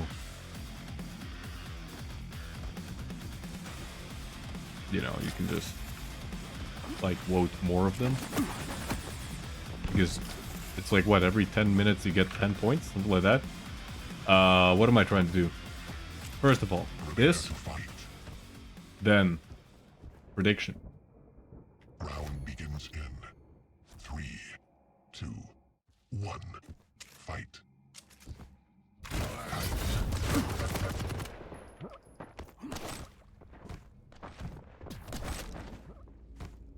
Gonna be starting out on Carson. He's got a shotgun, he's got some rails. He got all imaginable possible hit scan weapons in the world. Now he's gonna also get himself a rocket launcher. Silero with a slight stack advantage, but that might change any moment.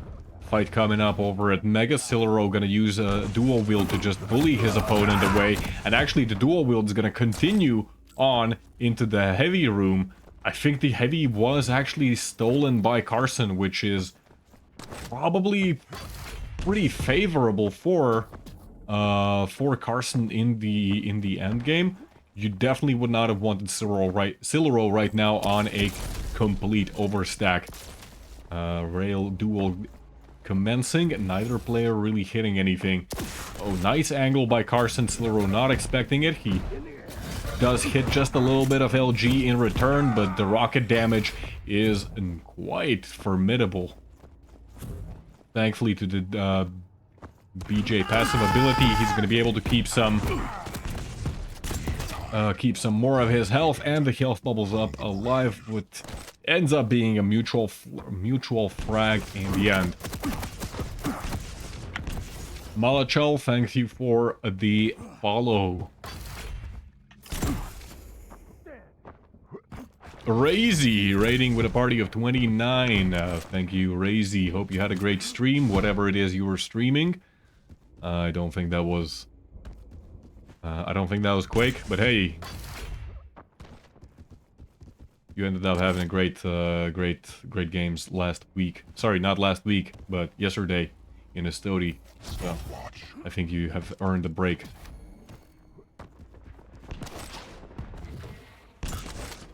Carson now with 1 frag up against Silero with 2.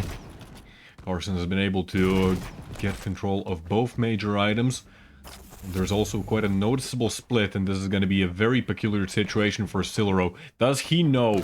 He doesn't really know, but he just kind of runs past Carson, who's trying to chase him away, but yeah, that's not going to be working out. J Butchie Gross 28, thank you for the follow.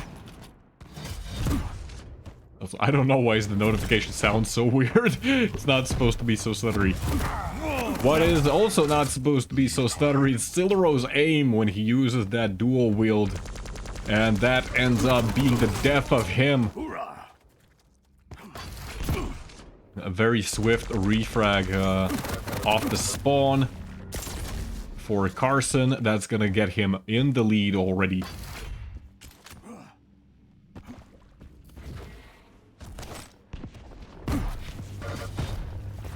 Carson now trying to deny some of the area. Nice top to bottom rocket. 100 damage direct. Just trying to set up already for the angle as Silero's entering the LG room. Very aggressive push.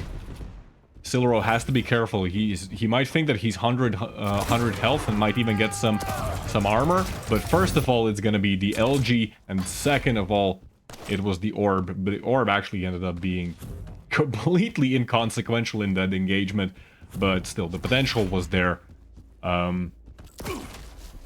Silero, as soon as he kind of entered that room on that stack, he had no real chance, you know. I don't know what Carson had to do there to really mess that up.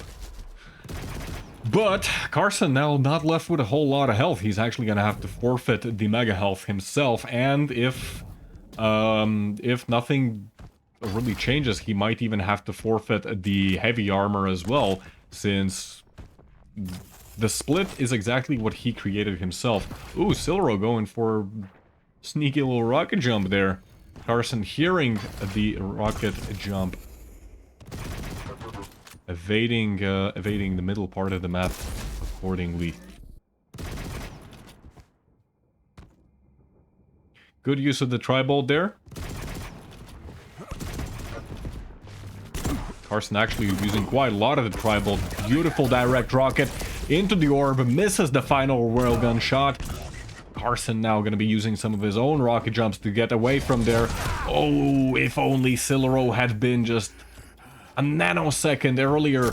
And Silero actually not disengaging. He just picked up the health bubble to put himself out of railgun range and then re-peaks, gaining his 3rd frag. Silero, he's still looking pretty good. He could be going for the kill. Opts not to chase for now. Heavy's already up. Neither player really in position to take it. Although Silero's definitely looking to deny his opponent. Nice, again, just the tri-bolt from Carson has been crucial in stopping his opponent.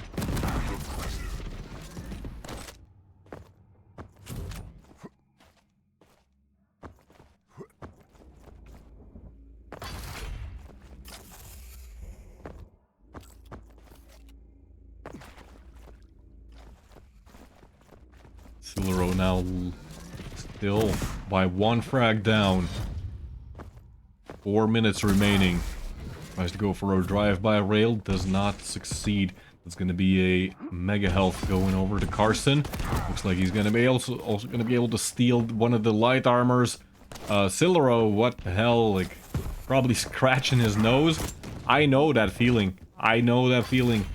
You can tell when somebody's still moving, but their mouse ain't moving. They're scratching their nose. These are the high-level insights you can learn from a Quake veteran. Silero, unfortunately, I'm not even sure how Carson hit one of those rails. His opponent was barely on the screen anymore. And, well, looks like now it's gonna be... If every frag that Carson's gonna be getting now is going to be met with Carson getting immediately another frag off the bat. It's looking pretty bad for Silero. He will have to play doubly so carefully, and now it's full control given over to Carson. This is going out of control very quickly.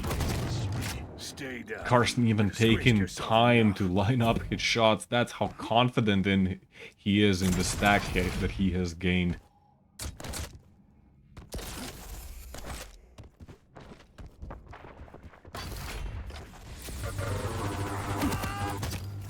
Very clean LG kill as well. 2 minutes remaining. That's a 10-3. For such a long time, this was, you know, 1 or 2 frag game, and now it's just completely spiraled out of control. Silero making rocket jumps like a madman. Carson making the best use of his dire orb. That's 1 direct rocket, and that's maybe another one. Nope, no, not gonna get it, but Carson doesn't really need it. He's already at such an advantage.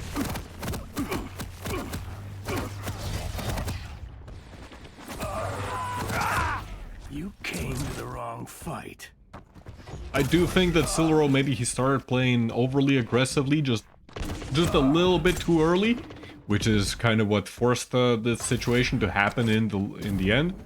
But at the same time, when you have somebody like Carson Stay down this time. who can go head to head against NA's best, maybe, you know, sometimes you just have to go for those gambles and hope it works. Everything is good to go. For such a long time we had just, yeah, 1 or 2 frag difference, and now it's completely spiraled out of control. Silero lagging behind by 11 frags with 30 seconds remaining. Well played by Carson overall. Keeping his cool, not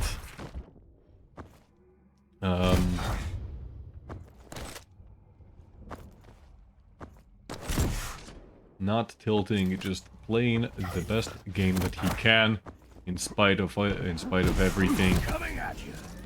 And in the end, he is going to be advancing to play off against Dramis in the grand finals. GG's called by both players.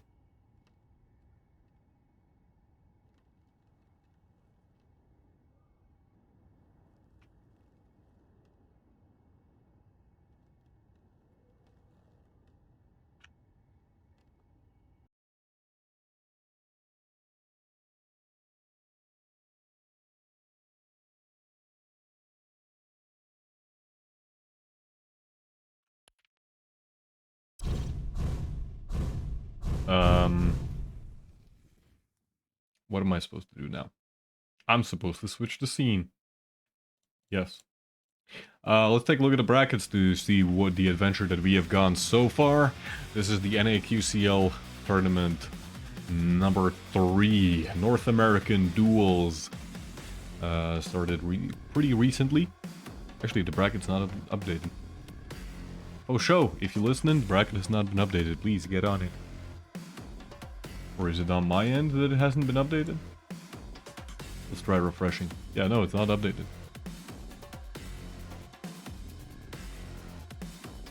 But yeah, this is the Naqcl North American Duels tournament, number 3, which is actually the 4th tournament because we're a bunch of programmers here, and we start counting from 0. Why Pro League was cancelled? I don't know. Ask Bethesda. Ask the organizers. Probably because it wasn't making the money. The player base has been shrinking over time. The viewership, honestly, the viewership wasn't bad. For the Pro League, the viewership really wasn't bad. But I assume, you know, for the production levels that they were going for, it kind of just didn't pay off. I can't blame them, but yeah.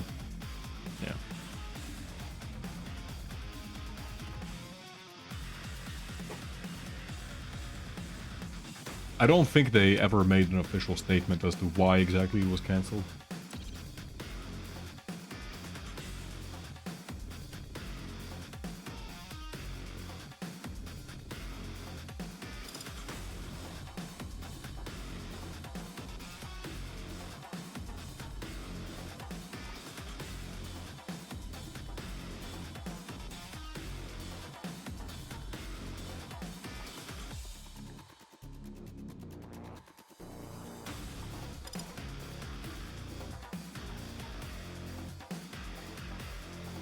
2K viewers a week doesn't pay the bills? Yeah, perhaps you're right.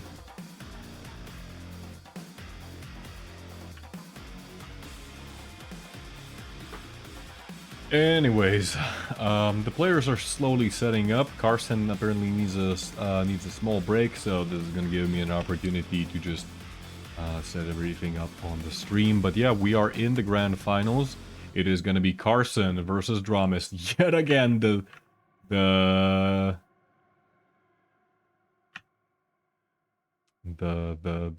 two eternal enemies. Not really, I'm pretty sure they're chill with each other. But yeah, we've seen this quite a lot. Dramis going up against Carson. And I'm still waiting for that moment when Carson's gonna be able to take down Dramis. Not sure when it's gonna happen, but I swear, it's gonna happen one day. It should be happening one moment. Right. Carson's on the right, and Dramis is on the left.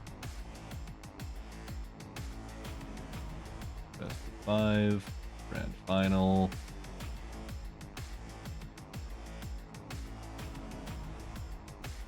So yeah, Dramis coming in from the upper bracket. He is already at a 1 frag advantage.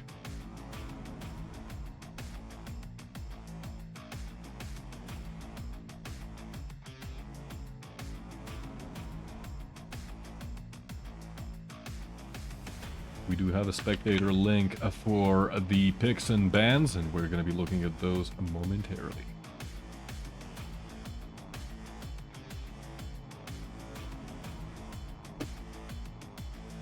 There we go. Dramis has selected Exile as the map that he has already technically won because of the fact that he's been coming from the upper bracket. Blood Covenant is going to be banned by Carson. Kind of surprising because generally his performance on Blood Covenant has been really solid. Even in the upper bracket games. I still believe there was a moment where Carson could have taken it from Dramis.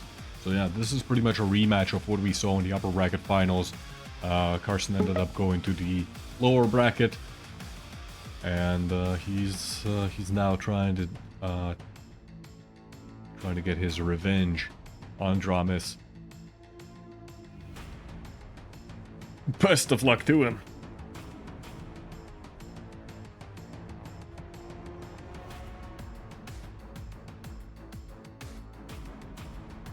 Yeah, I still missed the Pro League.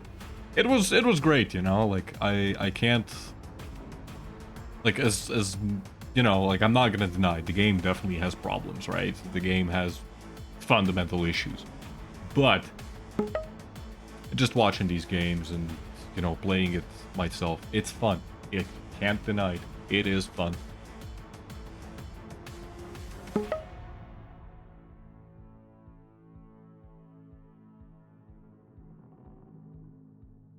It was actually kind of like, yeah, for me it was kind of a highlight, you know. You go home, and you always have something to watch, and it's Quake, and you had, like, the casters at QPL were always amazing.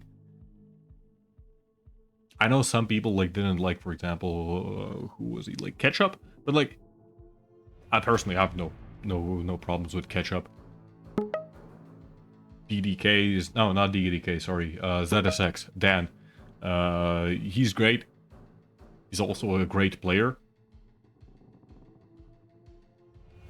Lethal, he's great. 40 Lions is fucking hilarious. DJ Wheat, great. Like, Ketchup I can actually respect for two things, especially because he's coming more so from the fighting game scene. He's like, he was, if I'm not mistaken, a professional Mortal Kombat player. He started competing in Mortal Kombat 9 and then, like, played Mortal Kombat 10. And yeah, and then, like, you know, he transitioned into, like, into a casting thing. And the fact that he can just so smoothly go into, like, a completely different kind of genre of game, like, that alone is, like, that commands quite a lot of respect. I like the guy. I really like the guy. ZSX, yeah. ZSX is great not only at like, just moment-to-moment casting, but also in Also, like, you know, in-depth analysis. And you can tell that, like, he is like a semi-professional himself. Like, he played quite a lot of the game himself. They all coming back when Quake 6 released? I hope so. I really hope so. Like, the caster panel for QPL was just amazing. I hope they got paid really well, because they deserve it.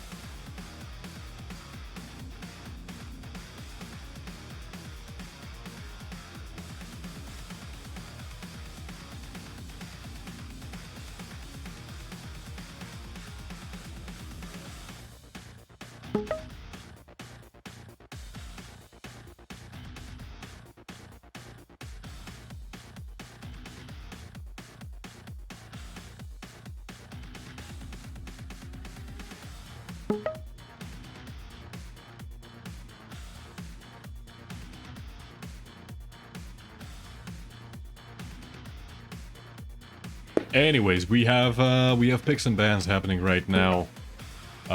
First map to be played, that's gonna be Molten Falls. Map number 2, Deep Embrace. Oh boy. Of course that's a Dramis pick. You can tell that's a Dramis pick. I know that Dramis really likes himself some Deep Embrace. Carson going for that. What is it with NA and Death Knight? Like, are you guys trolling me now? What is this?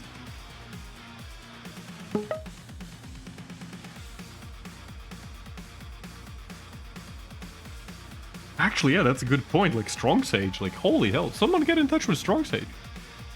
Like, I understand he doesn't play Quake Champions anymore. Like, I don't know if he plays it at all. I know, like, Razy, yeah, primarily he's playing Counter-Strike professionally. But, you know, like, he still plays Counter-Strike from time to time. Sorry, Quake Champions from time to time. So, I don't know, maybe somebody can get Strong Sage in here. I don't have any contact with him, but if anyone does, like, hey, maybe drop him a message. Gonna see... It's the Death Knight show. I'm gonna see DK in my sleep, says OKRad. Or Okrad. Oh. So many Death Knights. Ruins of Sarnath, Dramis picking Clutch, and Carson picking Visor. Like, that makes sense. Like, that I can understand. Anyways, we're going into map number 1 already, and I am not ready for this. Hey, not the first time that I'm not ready for what's happening on in the match. All the time. Sleeping with Death Knight? No, I'd rather not. No, don't get me wrong, he's a great guy, but you know, just not my thing. Dramis gonna win, Carson will lose again. I don't know, maybe. I am really perplexed by the fact that he himself banned Blood Covenant, which in my opinion is one of Carson's best maps. I am on the wrong scene, so let me transition.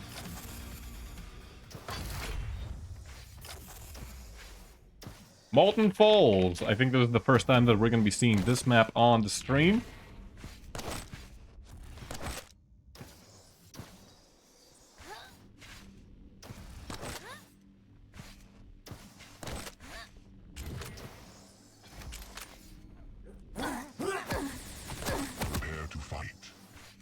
Prepare to fight indeed.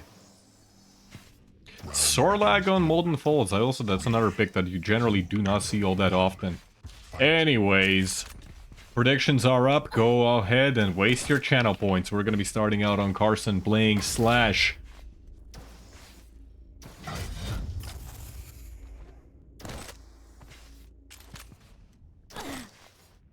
Wasting no time to get as much of the weapons as he can. Tries to go in for a cheeky rail, but he's gonna pay actually with quite a lot of stack. He had the armor overstack there, but he lost quite a lot.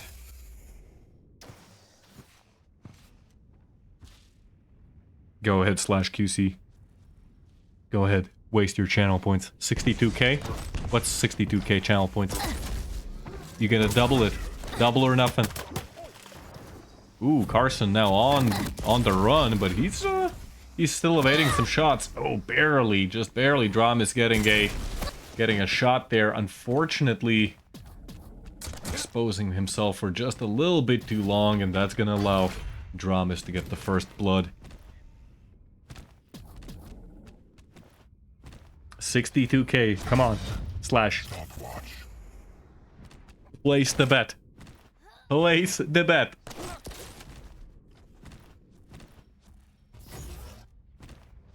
That's one stacked dinosaur. And the dinosaur is on the hunt. Oh, and the beautiful direct rocket. Carson kind of just ran into it himself, but you know. Tank. Stopwatch. Ooh, nice prediction rocket there by Carson. Stops Dramis a little bit. He's still looking unbelievably stacked. That's thanks to the heavy champion. Carson has to be careful. The most troubling thing that can happen on this map really is the fact that you end up in a situation where there's a complete rotation being performed by one player, because there's only 2 light armors on this map, and it's basically one huge circle. Carson did a pretty good job. Those rockets stopped some of Dramis' momentum. And it looks like actually Carson, for once, gonna be at a stack advantage against his opponent. Rails exchanged by both players, and Carson unfortunately gonna be hit by the acid that's gonna push him away. Carson now in quite a lot of trouble. He has to get out of there as fast as he can, but the speed of Sorlag allows Dramis to catch up to his opponent. Carson just not expecting the sheer speed at which the QPL Pro is gonna be coming around the corner.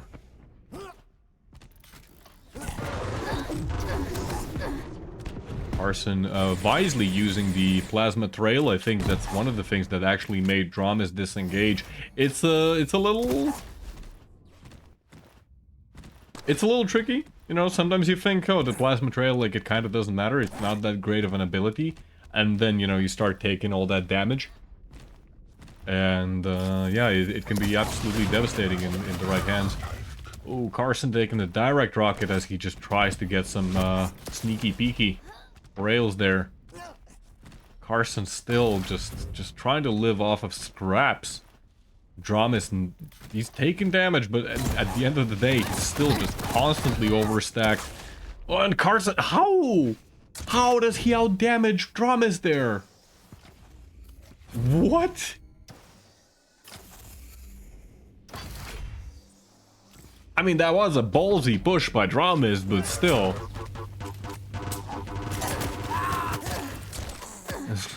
Even in this situation, Dramis just, probably did understand that, like, yeah, he's caught out of position.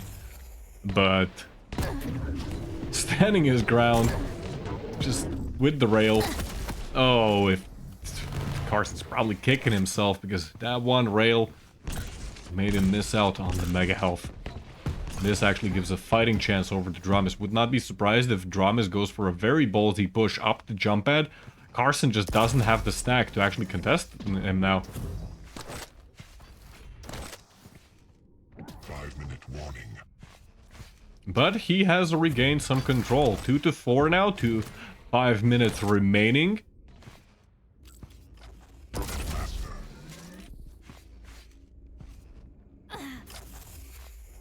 Foplop being very pessimistic, saying it's gonna be 20-0. Well, I don't know at what moment did you say that, but it doesn't look like it's gonna be 20-0 anytime soon. At least not on this map. Although, theoretically, it still could be. I don't know what kind of a mistake does Carson have to do for that to happen now, but, you know. Anything's possible. Anything is possible. Dramis coming around the corner at great speed. Carson actually caught with the acid. That forced Carson to actually take a bit of a detour, a very dangerous one nonetheless. Dramis, he's still on the chase. Trying to close the distance. He's gonna be coming around the corner again, just at the speed of light. And, well, there we go. Nothing much that Carson can do there. Dramis gonna even pick up those 2 health bubbles to maximize the efficiency of his mega health. The light armor was picked up, and that overall just does not bode well for Carson, who's been living off of those light armors for as long as he can remember playing this map, and oh boy. So much LG into another rail.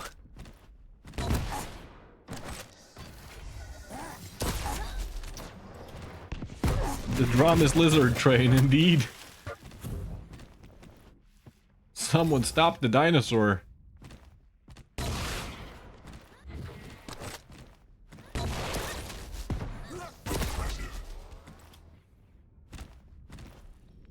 Carson's just been constantly in the situation where he takes a rail and he just completely has to forfeit a major item, and I think really that's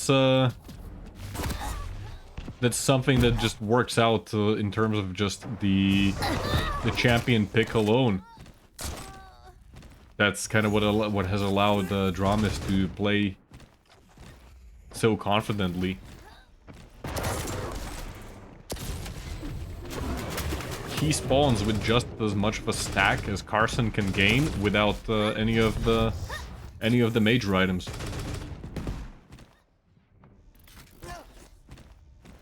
Generally, I would say that Slash is just a very good pick on this map, but...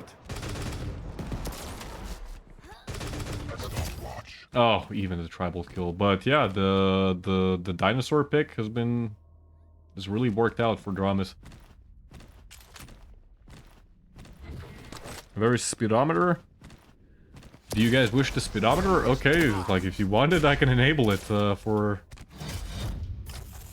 the next what's it called? For the next map. Why would you want to see the speedometer anyways? It's off the charts. Get it? Dramis is going so fast that the speedometer doesn't matter. It's just gonna give incorrect readings anyway. Oh boy. Oh, this is again like just turning into a massacre.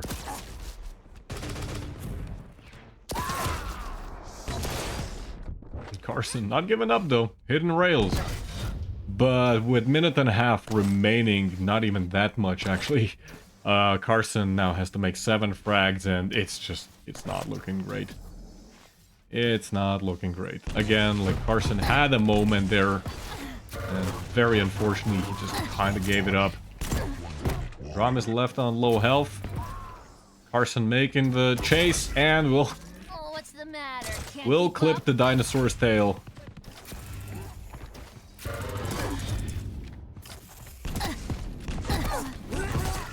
Oh my, that looked like it was gonna be a very poor engagement for Carson.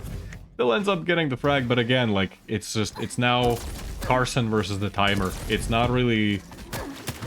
He can make as good of a play as he wants to. Like, Dramis can play sloppily and still end up winning. And yeah, the 11th frag from Dramis is absolutely going to seal the fate if it wasn't already.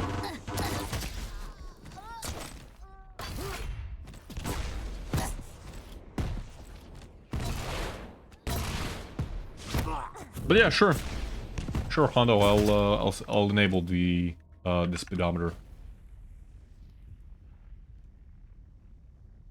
A GG called by both players. That's gonna be map number 1, Molten Falls, going over to Dramis, the QPL Pro. Let me close the predictions. Also, thanks for the follow. Actually, yeah, that's true. Slash QC. If I'm not mistaken, all the speed caps used to be like way higher. What am I trying to do? I am trying to do first of all, switch the scene. Switch the scene for the time being. Close the prediction.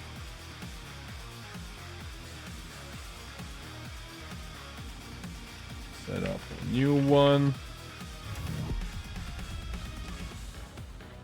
It's going to be Deep Embrace, and well, If Carson lost his own map pick, I really cannot imagine him winning on Deep Embrace against Dramis. Again, I'm very surprised that he ended up banning, that Carson ended up banning, what was it called? DM6, Blood Covenant, right? It's overall, in my opinion, just absolutely Carson's, like, that's his opportunity to win the match. To win the map, I mean. And he ends up banning it. I don't know why. Speedometer.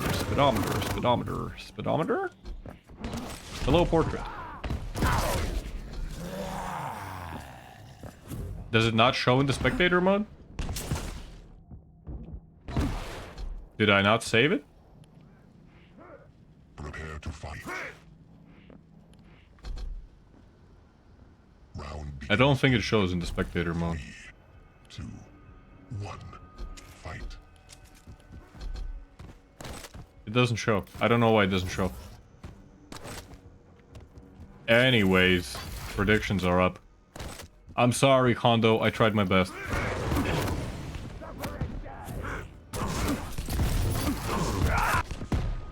The tech ain't there yet, indeed. Carson, reigning supreme, with the DK pick. Of all the champions, it's the DK that I've trash talked for the entire tournament, which I just do not understand. What is the NA's obsession with it?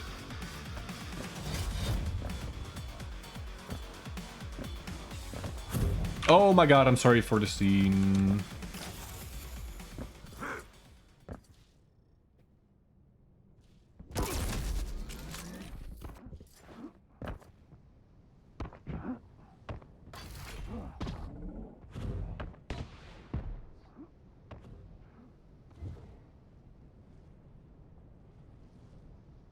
Carson actually playing unbelievably slowly. Ooh, that's unfortunate. Although it does... No, it doesn't actually set Dramis on fire.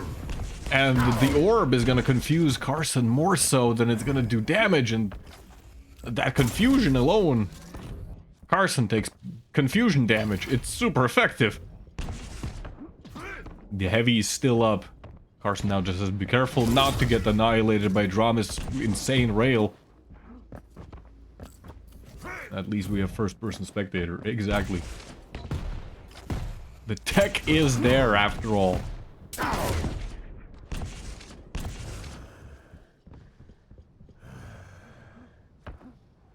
Carson now left with barely any health, and Dramis is already setting up for the heavy armor. Carson's still railable, but he has the potential of the Death Knight burst damage. Takes quite a lot of damage once more. Forced to give up the heavy armor. Trades it out for the Mega. Oh, beautiful prediction there. Hits a direct. Dramis now trying to get some cheeky rail angles, but Carson, he's on the hunt. We're gonna see a rocket jump from Dramis. He's already setting up on heavy armor. Carson sneaking. But again, like, both players have so far missed this angle already.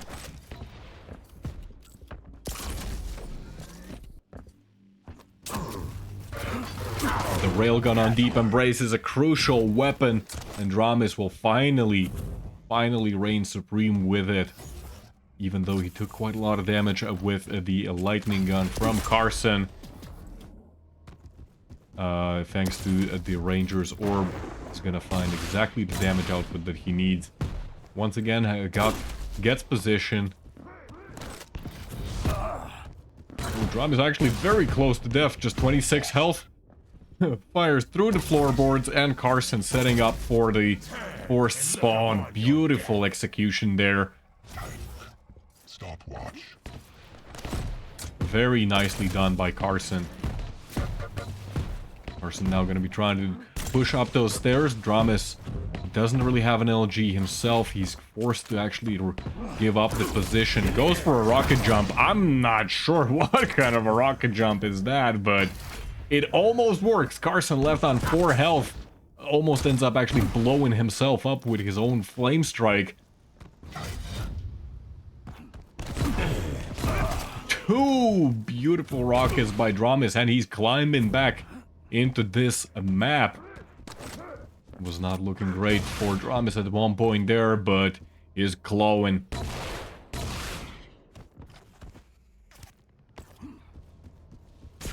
Oh no.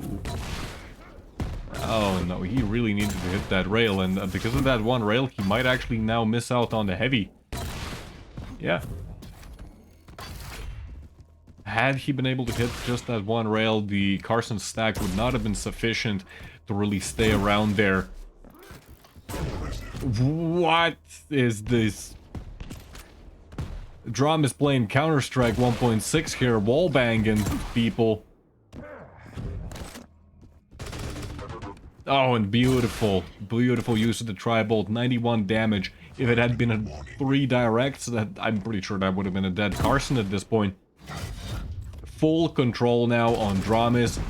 Mega's coming up in 5 seconds. Dramis is not even concerned. He wants blood. He doesn't care that the Mega health is up. Orb comes out, but it doesn't hit. Oh no! In the end, Dramis fumbles his rockets, and they end up. Carson ends up getting the kill. You would not have expected that, you know, with Dramis stack that he had, he would be going down in the end.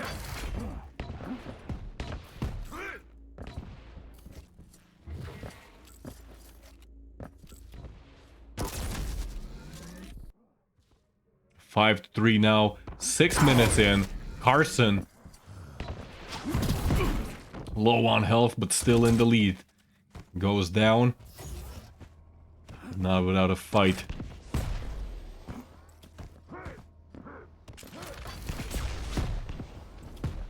Dramis now rocket jumping up again to try and get position on heavy. He has orb available. The damage potential from Dramis right now is just insane. But then again, Carson, he's been using some of that DK ability to his to a pretty good degree, you know. Although in this particular scenario, that was like what, 50 damage from that flame strike. Not great, not terrible, but didn't even set Dramis on fire. So I think that's kind of the more crucial part. Rails flying by for both players. Dramis trying to go for a rocket jump. That's gonna fail.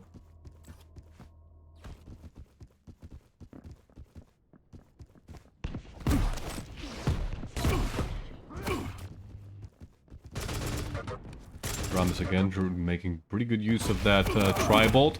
Drop down rail. Carson, he's lost all of his armor. This is an opening. This is definitely an opening for Dramis. Although maybe he's not feeling maybe he just doesn't know how exactly low Carson was there. One rocket into an orb combo would have finished his opponent off. Then again, if that fails, he's gonna be sent on an even longer way back home. Ooh, Dramis taking 2 consecutive rails, make that 3. And that's gonna be 6-4 now. And Dramis running straight into Carson's rockets. Hey, thank you, Cake Xenix, for the follow. Dramis burning to his death, but somehow just barely making it out alive. 2 minutes remaining. Dramis on the hunt. Carson, he's still railable. Dramis just barely out of railgun range.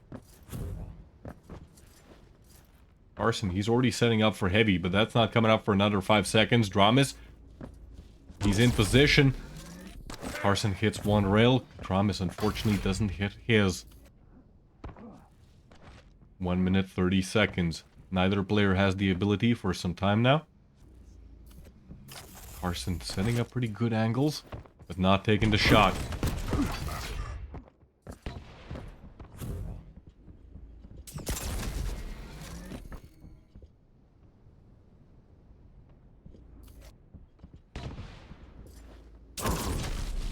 It's unbelievably tense. Carson, once again, he's within rail range. He's gonna pick up the light armor. Dramis gets the heavy armor. Again, it's... Ooh, crucial rail, but Dramis misreading where his opponent is gonna go. Very aggressive push. Carson ends up blowing himself up, but Dramis set on fire, just barely gets the health bubble, which extinguishes him. Carson somehow sneaks away. Dramis not realizing that where exactly had Carson spawned. Carson has pretty much no weapons. All he has is a heavy machine gun and a lightning gun. If Dramis now makes a very aggressive push, I don't know if Carson can really push him away. And the LG into rail finisher. Beautiful. 15 seconds remaining. We might be seeing an overtime here.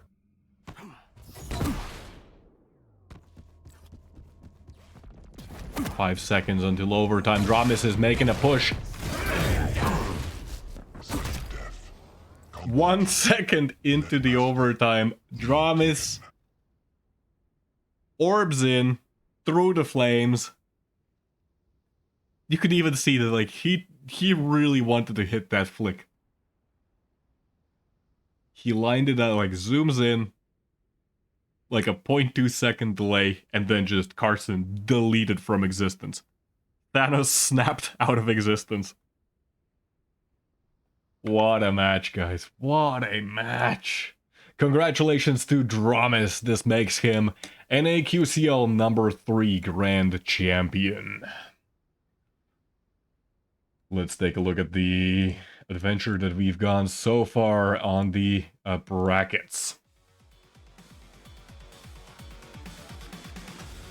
Carson played really well, and it's like it goes like this every single week. Like, Carson plays so damn well, and then it falls apart in the very last few seconds.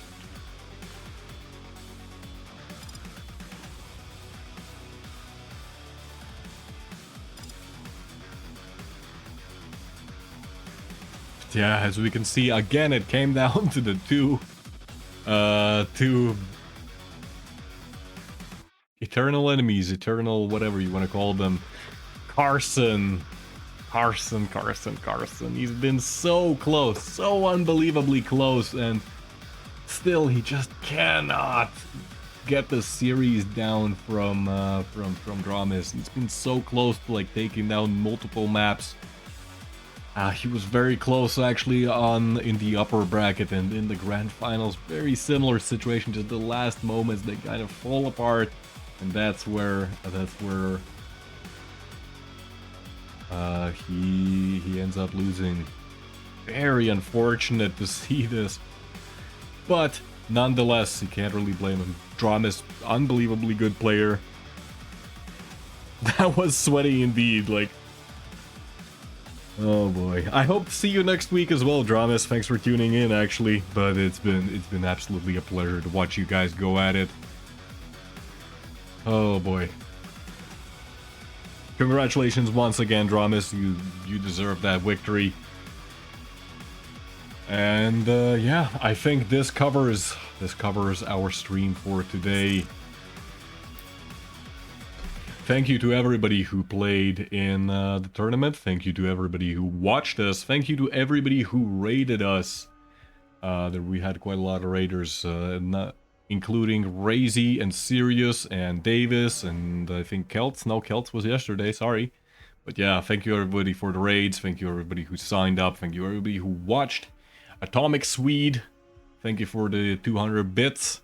Thank you to everybody who followed. It's been just great tournament overall. Thank you, Faux Show, for organizing the tournament. You saying thank you for me for casting. What the hell, man? I'm just here, like, I'm just doing my job, you know? Just doing my job. But yeah, it's been overall just a great series overall. Some great matches. Gotta get up eventually. Been laying in the same spot for too long. Guys, I'll get a webcam one day. Don't worry. I'll get a webcam and then you'll be able to see my beautiful bearded face. You actually won't be able to see, you won't be able to see my face because it's just going to be beard all the way. But you know, what can you do? What can you do? Yeah, it's been fun. It's been really fun. I think, yeah, this concludes our stream. I could do some confetti, but unfortunately it doesn't... I don't know why it just doesn't work on my end. Rob, if you're watching this, if you're listening, please show me how to do the confetti. I can see the button for the confetti, but it doesn't work.